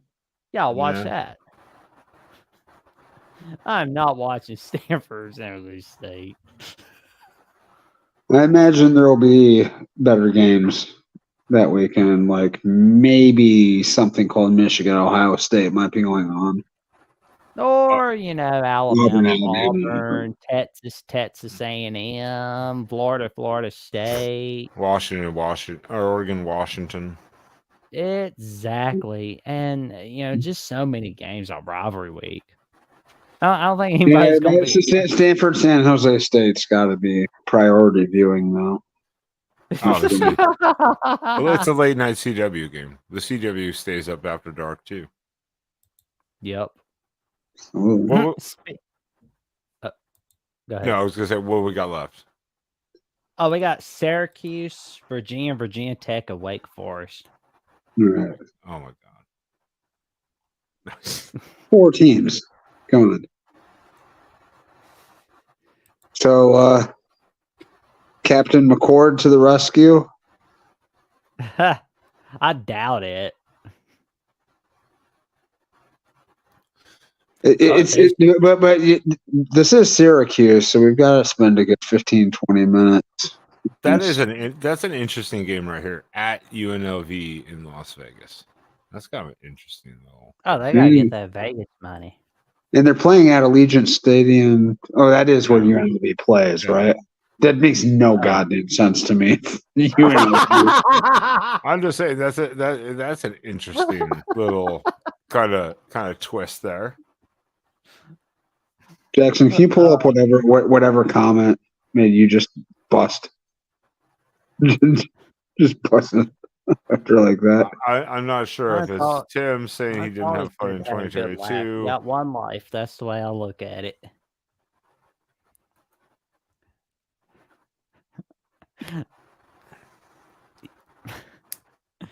I'm surprised Boise State isn't in that conversation.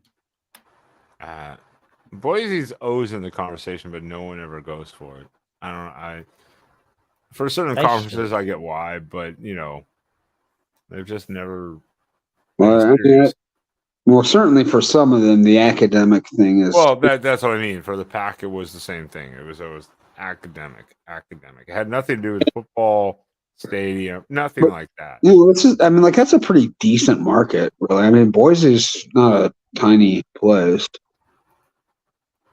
But yeah, and the fact that I don't even think I think they sponsor a pretty limited number of sports. Their athletic budget's not really big.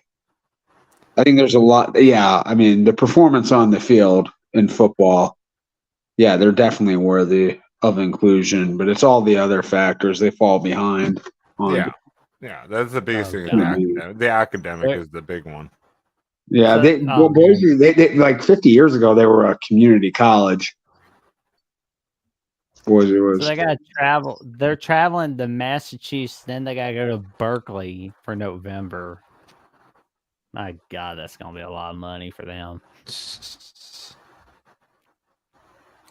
Yeah, but there's the Patacate game, Syracuse UConn. Almost forgot for a moment. I was thinking to myself, "Oh, Syracuse UConn, great game." Oh, right, this isn't college basketball. This is college football. That's going to be a god awful game. Well, then again, with Syracuse, we don't know what to expect from Syracuse, so UConn might not be a cupcake game.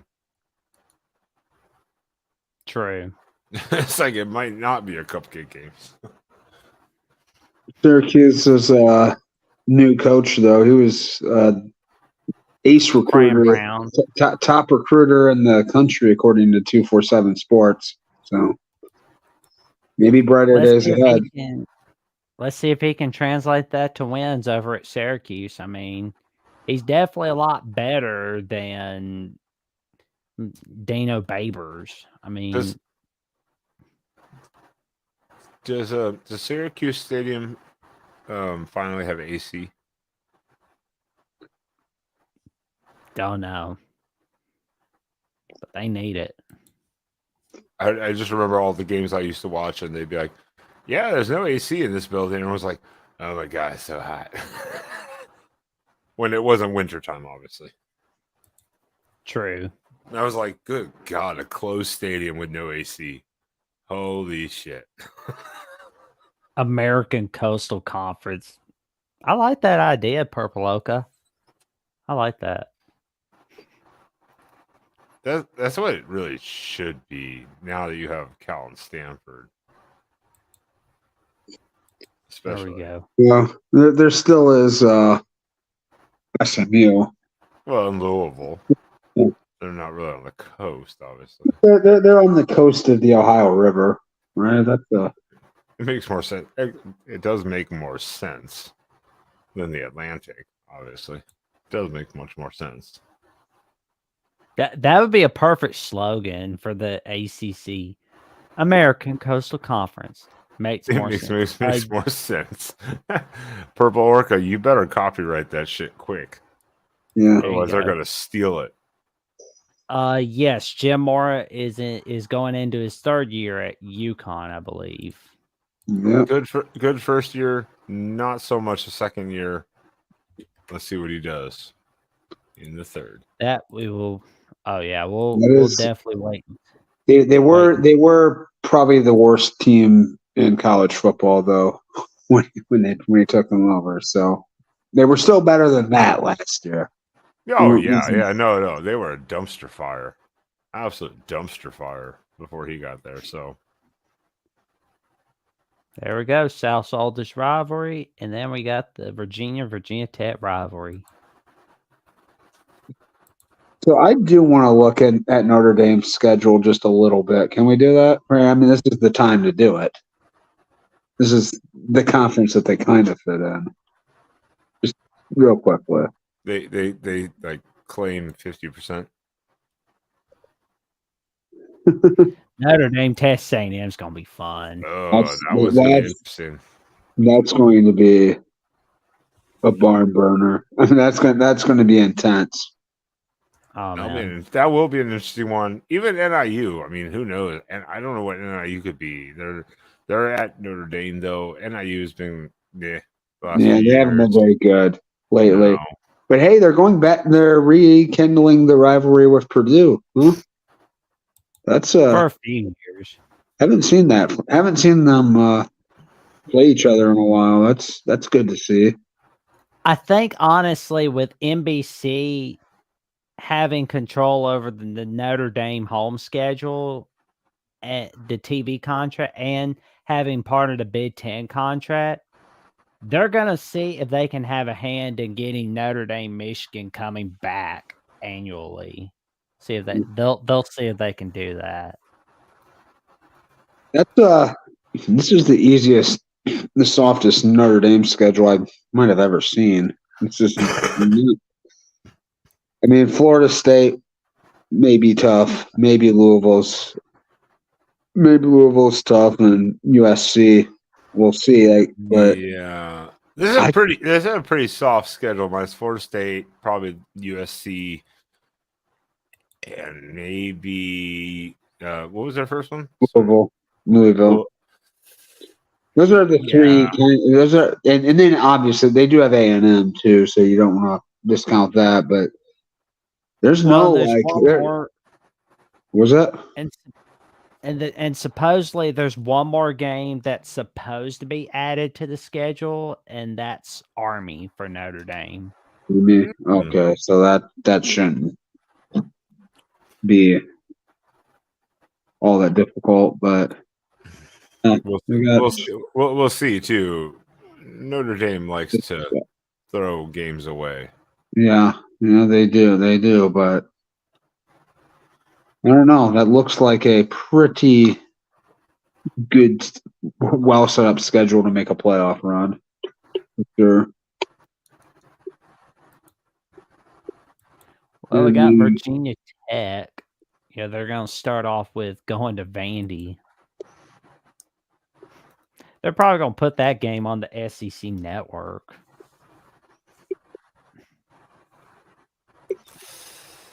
Probably. Well, there's the Thursday night game, Virginia Tech, Boston College. Now, when Frank Beamer was coaching, Virginia Tech was a real terror on Thursday night at Lane Stadium. So anytime you went to Lane Stadium, you got in big trouble. But it wasn't like that with the Justin Fuente era. And I'm wondering if it's going back to that with Brent Pry, because we saw that against Syracuse last year where they smacked them 38-10.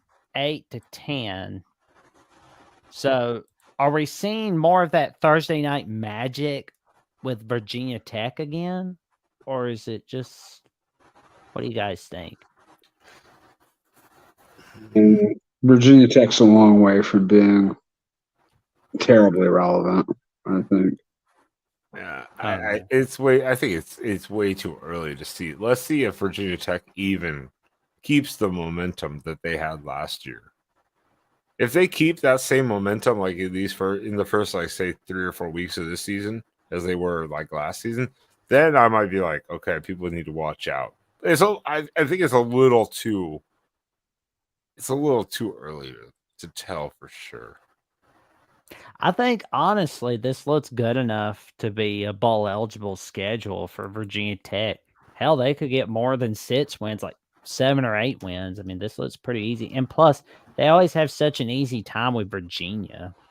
Well, also, what is Virginia Tech's expectations these days, and how long of a leash are they giving him to be like, hey, you can have a couple years? You know, there's those questions with the administration of like, is 6-6 cool now, or do you get a few years of that before we go, all right, it's not improving? And I have a hard time imagining a program that's been as successful as Virginia Tech has been in recent history, being incredibly patient with. a few years maybe, and that's about it. But I mean, I think it was understood the program was in really bad shape when Brent Pry took over, and that first year was just kind of like a throwaway. He got hired pretty late in the game, and they showed good signs, positive signs last season. So I don't think he's on the hot seat of any sort. But if things go really haywire, yeah, maybe he could. I think things are really trending up in Plattsburgh. I mean, they're going to have a lot of momentum from that military bowl win over Tulane. Mm-hmm. I mean, it was like they were looking like they were collapsing last season, especially with that horrendous start they had, where they were losing to Purdue, Rutgers, and Marshall. They started out 2-4, but then they ended the season at 4-2. Then that big win over Tulane happened. So I mean, I think they can have a better season in 2024. It's possible. This is why I said this. This is why the ACC is just so. It is maybe one of the more interesting by far because we don't know what to expect from a lot of these teams. I'll tell you, there's really no excuse for Virginia and Virginia Tech to be as bad as they are, because that's a very high quality football state for high school and youth. It's not, they should be more competitive than they've been. Well, and finally we see Wake Forest. They have a couple pretty decent non-con games right there. Ole Miss and Louisiana. They got a couple pretty decent ones right there. Louisiana's not like some joke team. Louisiana plays people pretty tough. True. Yeah, I think that Ole Miss Wake Forest game is going to get violent. I mean, do not let kids watch that game by themselves. Parental advisory. Viewer discretion is advised. But Ole Miss is making the trip to Winston-Salem. That's a bit of a surprise. I would not think a program like Ole Miss would be scheduling a road game that way. I've been surprised. The SEC has started doing the road games a little bit more, and usually it's always the neutral sites or only at their home stadium. But the SEC has been kind of including more road games.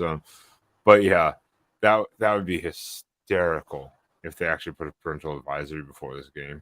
That'd be amazing. Yeah, I would love that. I remember when Florida played Utah last year. It was their first non-conference game, true non-conference road game outside the state of Florida, I believe, since like 1991.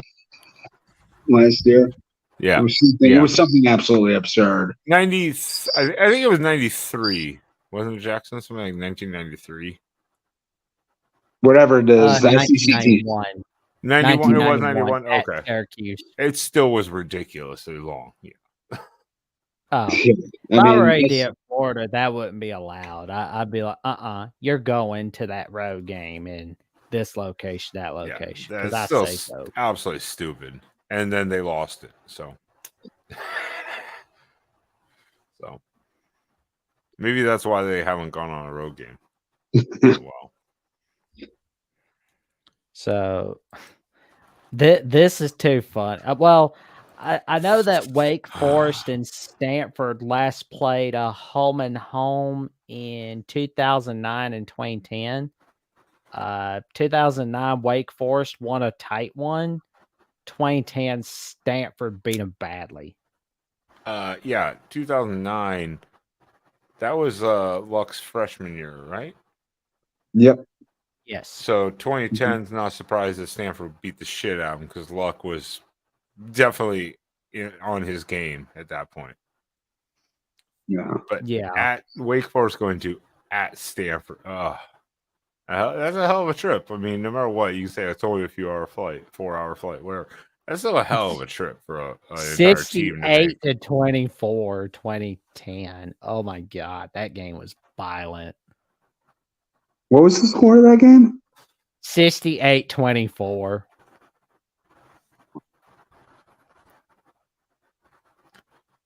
Yeah, Stanford was a really good team in 2010. I mean, in 2010, Stanford played at Oregon. Oregon went to the national title that year. The game. Stanford was up like 21-3 or 24-3 on Oregon. Oregon went nuts. And Well, Oregon James just went crazy. Oregon won like 58-24, 27 or something. Yeah. Like that. Yeah, those are old Chip Kelly teams. They could just catch fire. Like they could just be like, look. But that was a really good Harbaugh and Luck team. Very good team. Man. Well, I mean, at least Wake Forest is going to be playing NC State, North Carolina, and Duke. I do think that the North Carolina team should. I mean, I guess I could see why they would say, well, they shouldn't. They don't have. They can't play all three of them every year. But it's like you're in the same state. Well, they're all within like an hour of each other too. Yeah, I mean, they're all right next to each other. It's not even. I mean, UNC and Duke are like. I mean, you could walk from one campus to the other. So, I mean, I get it. This is the problem with scheduling of this magnitude, especially when you're going having to deal with cross country stuff. Even SMU and Tech, you have to be fair to all teams, and they're trying to do their best to mix and match. So, like this year, one team might seem like they're getting screwed while the other's cakewalk. Well, next year that team will get screwed, and the other team will have a cakewalk in the sense of travel. So. It's kind of the give and take. I mean, we're going to see that with other conferences, mostly the Big Ten, of course, when we get to that. For preview. sure. It's like it's still interesting to see Oregon, Ohio State as a Big Ten conference game. I mean, but the thing that blows my mind is USC Maryland being a Big Ten conference game. That's insane. Or I've said Oregon Rutgers. Washington Rutgers, yeah. Like Oregon, Maryland. That's another good one. That type of trip is like, I mean, it's the same as like Stanford, Wake Forest. I mean, or Stanford, Syracuse, or Stanford, Miami. It's like, how much further do you want to push it? You know, I mean, like, geez. Let's build a trophy out of Oregon, Maryland. The Turtle Trophy. Oh, I'm going to design it and I'll present it to Oregon. The turduck. The turduckle or what? Yeah, turduckle or something like that. Yeah. Oh no, that's you could have like the shell, but it has the head of a duck coming out and a tail coming out. That might be too close to the platypus trophy, though. One of their like the front legs are turtle legs, and then you have the front and then the back are the duck legs. Oh man, that would be cool. Like have like Perry the Platypus be like the mascot for that game. It's an interesting thought. Well, we're not on Big Ten right now. We're gonna get out. We have Big Ten coming up. Don't worry, everyone. Relax. Calm yourselves down. No, Purple Orca. No, absolutely no. Get out of here with that nonsense. Get out of here with that nonsense. That's so crazy. We're just for joking about it. We're not serious about it. No worries. Wouldn't it be turtle soup versus duck soup? Why would it be crab cakes or duck soup? I mean, I know they're Maryland for crab cakes. I know that, but it's gotta be, if it's duck soup, it's gotta be turtle soup. It is duck soup, right? I don't know. I don't know if I've ever heard duck soup. There was a movie called Duck Soup. It was a silent classic. If we're gonna do that, it would have to be like turtles. It would have to at least be turtle soup versus well, I guess they wouldn't want to say duck breast on TV. What was that with like the Marx brothers? Groucho Marx. Yeah. Mm-hmm. Was. Oh man, that dude was hilarious, man. What does Oregon have? The fucking Oregon Ducks. That's what Oregon has, Purple Orca. Get your shit together. Let's go. Oh, don't call him the Howard the Ducks. You call him the Donald Ducks. That's their rightful name. Disney broke that rights years ago. Disney gave up because Oregon kept changing the mascot, and they're finally like, yeah, screw it. We're not even going to deal with this anymore. Sound like Daffy Duck there almost. That's right. Quack, quack, quack, quack, quack, quack. Stop being a hater. You fucking bucknut. Oh, sorry. All right, I'm starting to get a little aggressive here on the show. Hey, we're talking Wake Forest schedule. I can understand that. That's true. That's why I kind of was like this.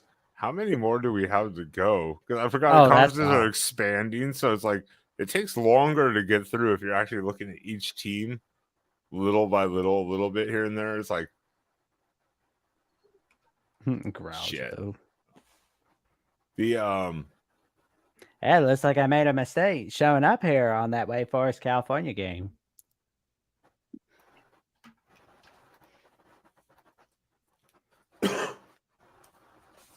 Sorry. Any final thoughts then? Who has the easiest ACC schedule? Who has the toughest in your mind? It's hard. It's a lot to take in. It's a lot to take in. I'll tell you what, Miami's looked quite doable when I looked at it. If they're ever gonna pull it out, if they're ever gonna like live up to expectations, kind of have to do it now. Cristobal, I mean, like, I wonder how close he is to being on the hot seat. That last year was unacceptable. Shouldn't be losing a bowl game to Rutgers. No. And that was like their first ever loss in series history to Rutgers, I believe. It was, yeah. They were that was the worst. It was like the most lopsided series in college football history, just about what happened. Well, Rutgers is now 1-9 against Miami or something like that. Yeah. So, I mean, there were some ugly beatdowns back in the 2000s, 90s. Oregon is probably known mostly for salmon dishes. I'm gonna guess. I don't know what Oregon actually considers them to be known for anymore. Cuisine.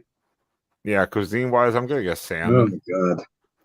Pacific, because the Pacific Coast and Alaska salmon and stuff like that. I'm gonna guess. I couldn't tell you. Maybe you could tell. You could say blackberries and stuff like that, like from their seasonal fare of farming. I'm not really sure anymore. I haven't been back in like 22 years, so it probably has changed. I think Boston College has the toughest conference schedule, but I think Miami's got the easiest schedule. I do have to agree with Miami after looking at that with the road games and the way everything's lined up, like at or bye weeks. Miami has the couple rough weeks at the beginning, but then it seems to kind of should be smooth sailing. Should be.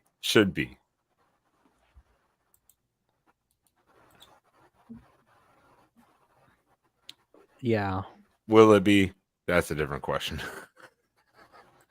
But yeah, it's an ugly situation over at Boston College. I mean, head coach leaving because he's not liking where the state of college football is going. But I know that one topic that's going to be interesting to talk about on tomorrow's edition of the Ocho, I'm sure that's going to be talked about heavily, is the Chip Kelly situation over at UCLA. That He's like interviewing for coordinator jobs, right? Oh yeah, well, he didn't get the Commanders OC job, so I'm guessing he's either looking for the Raiders OC job, or it's a bust. Yeah, well, I've got a lot to say on that situation. So, I mean, listen, if we're talking about a coaching situation in February, that means that coach is out of there during next season. That means no one knows what the hell they want or are doing. Apparently, between both teams and or the person being offered a job. I mean, it would have happened by now. UCLA, I mean,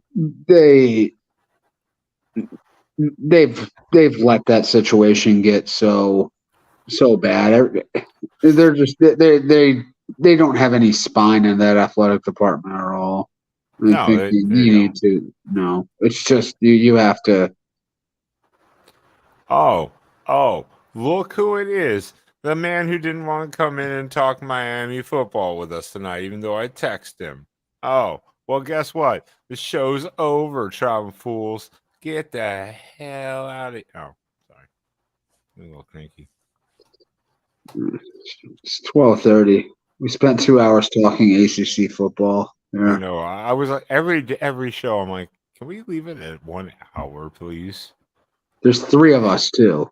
It's I know. I know. Imagine if there was 6 or 7 of us. Holy shit.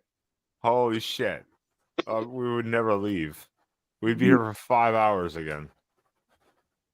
Like memes. Okay. Chat's still pretty damn active here. I keep seeing. Oh, that's good. I mean, because George is here. Fools, how you doing tonight, man? Glad you came on tonight's show. He came in for like 5 seconds. He's already gone. Sorry. He just came in to say yo and leave. Any final thoughts though with the ACC schedule? Because again, this is what we're going to do for the next few weeks is look at conference schedules. As requested, we will actually. You know what? I'll do a Maction show. I'll do a Maction preview. Why not? God, I love those Maction. I missed the Tuesday night show and football games already. Those are some of the best. My final thought is the ACC and the SEC need to start playing 9 conference games. That is no more cupcake non-conference games. No more cupcake non-conference games, especially if you're a conference contender.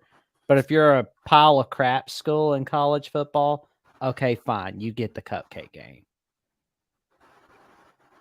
I can agree with that. Let's put it this way: if you're going to do 8 conference games and 4 non-con, don't have the non-con cupcake non-con before you're don't be playing Charleston Southern and Elon. Move that, and then you have to at least 2 of your non-con have to at least be Power 5 or at least a good group of 5.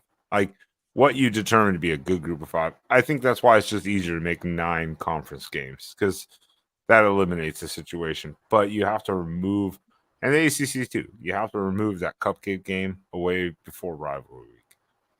And the SEC can get away with it a little bit easier because the league's really good. The ACC, you're not. Yes, we can wager, but if we want to make it just straight across the board, I mean, it does seem to be the only fair thing. And then everyone's going to critique and bitch and complain. Of course. But if you want to be fair, 9 conference games, no mid-season non-con against, Charleston Southern. No. Yeah, I mean, if you're gonna have an easy cupcake game, put it on week 0. Yeah, or put it on week 0, get an extra bye week even. You know what? Yeah. I think most people would be okay with that if you want to get that extra bye. Which is tonight, the confusing thing is like there were teams with 3 bye weeks. I'm like, what the hell? 3 bye weeks? That's bizarre. So, hey, this is the landscape we live in, and we're just circling it.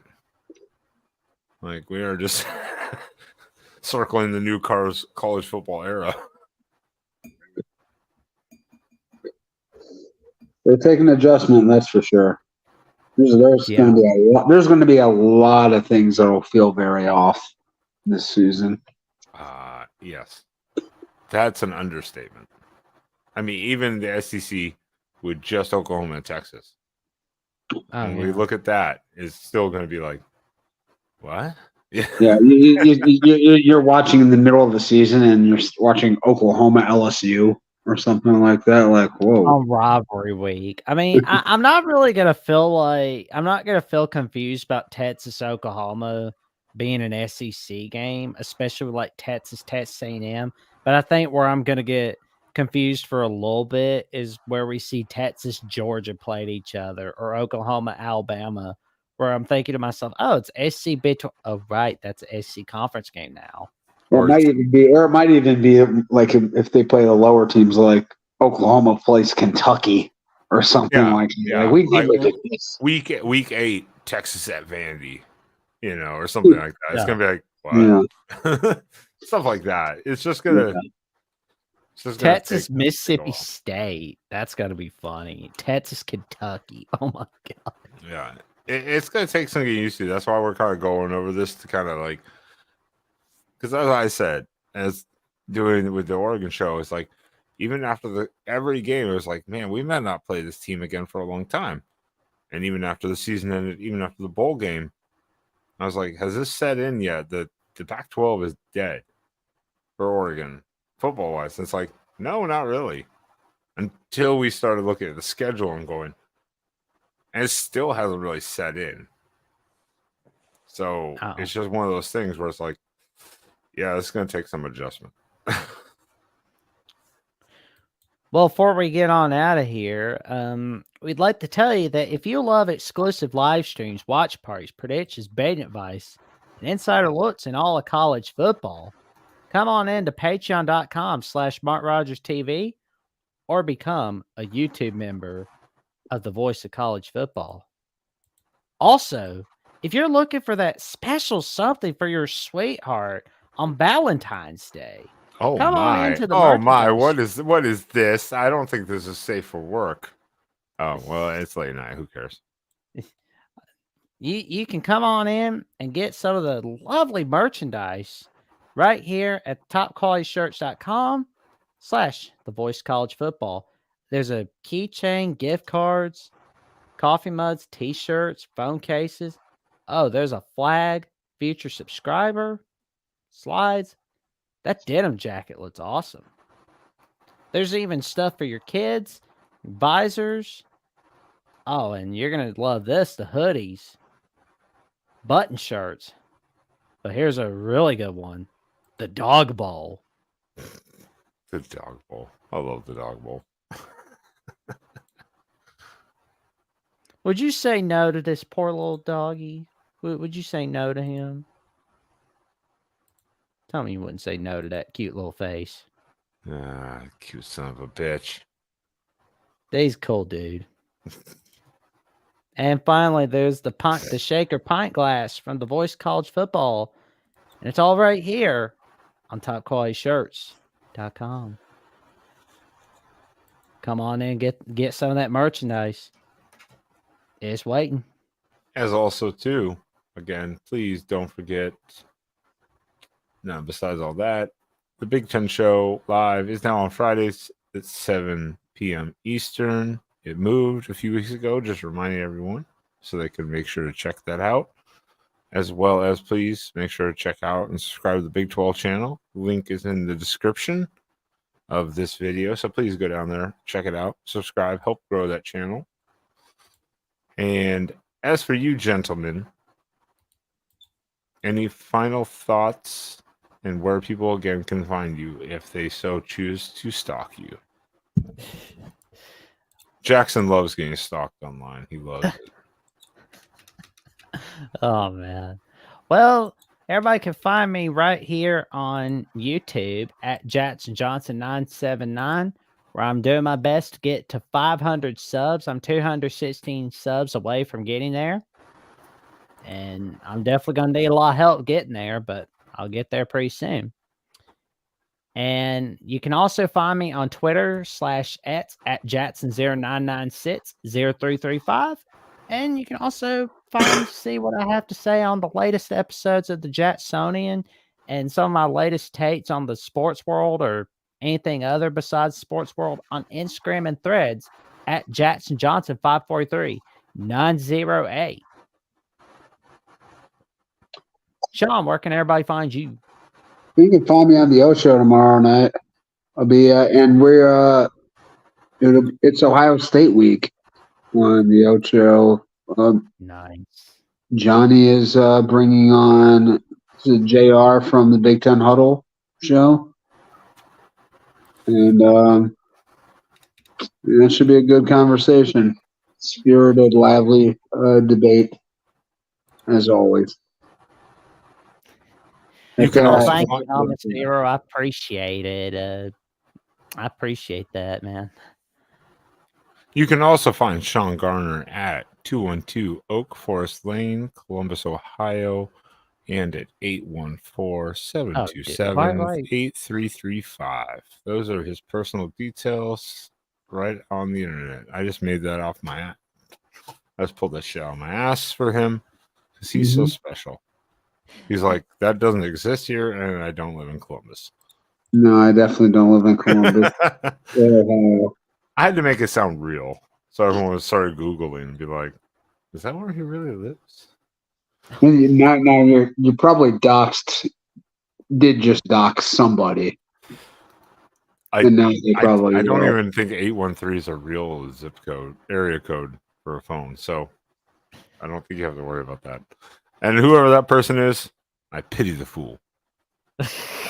Once again, I'm just Ben of Exploring with Ben and Sam right here on YouTube and the Oregon live shows every Tuesday or Wednesday, as well as right here every week when we're live on the Sunday show. Next week, we are going to take Sunday off because of the Super Bowl, because Mark will be doing his live show. We're not going to try to override or compete for good reason, and everyone's going to be busy doing their own thing and partying it up. So next week, we will be off, but we will come back the following week. I guess that would be, I should have looked up this date, the 18th, with, let's go to the Big 12 schedule on the 18th. We'll go with the Big 12 schedule. I think that'll be fun. I'm looking forward to having a venting session about seeing Utah Central Florida being on rivalry week instead of BYU Utah. Oh, don't start that. That pisses me off immediately. That pisses me off. How do you not have the Holy War on rivalry week? What the hell is going on with people? They used to. They used to play that game early in the season, didn't they? Yeah. It was always like week 2 or 3 usually. Yeah. Maybe 4, maybe week 4 even, depending on scheduling. But usually it was within the first 3 to 4 weeks. No, I'm always amazed at that watching that game, how loud that stadium gets when no one's drinking. Well, at BYU, allegedly not drinking. Allegedly. Yeah, we'll leave it at that. I'm not going to piss off a whole nother fan base. We can do that for the 18th. I don't need all that type of hate mail. All right. Good night, everybody. The 18th, we'll be back here with the Big 12 schedule next week. Enjoy your Super Bowl, no matter who you're rooting for. Jackson, Sean, who are you rooting for in the Super Bowl? I think I'm leaning Chiefs as a rooting interest. Yeah, I like Mahomes. I love Andy Reid. I don't know. I like both teams. I'll be Kind pulling of. for the Niners. I'm so sick of being bombarded with this, like Taylor Swift there, Taylor Swift there. Oh my God, Taylor Swift, Travis Kelce. Yeah, we don't. care. It's They true. don't try. I think that's overstated. That's overblown. Like they don't fixate on her that much during the games. It hasn't been obnoxious to me. I would kind I of mean, like to see. I'm not blaming Taylor Swift or Travis Kelce. I'm blaming those freaking cameras at those networks. That's their fault. I would like to see the most irrelevant man win the Super Bowl, though. The most what? Kyle Shanahan. Nice. And Brock Purdy. Brock Purdy, baby. I would like to see him kind of like show up Mahomes. That would be kind of fun. Yeah. I don't know though. Lions blew it though. I know that. Oh. God. Shocking that the Lions blew it. It's like the Chargers charging it. Yeah. Well, the Lions.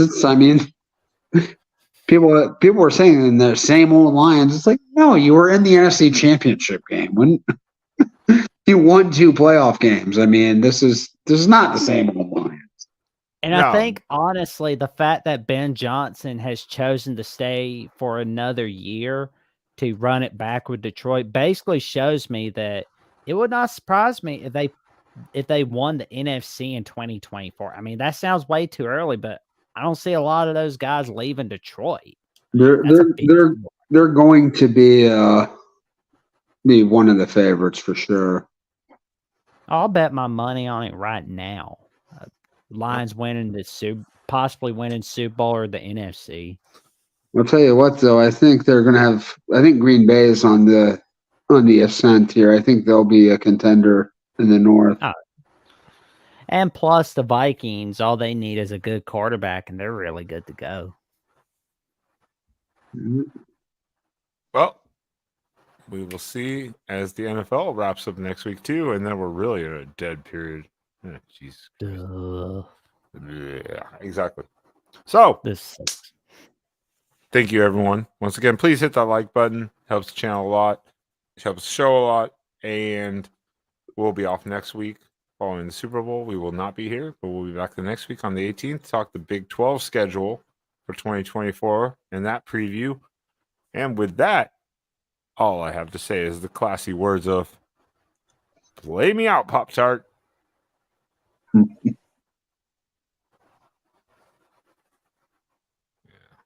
Yeah. I can't wait for the Pop-Tart Bowl next year. They better not change sponsors. I'm going to be pissed. Yeah. Get it.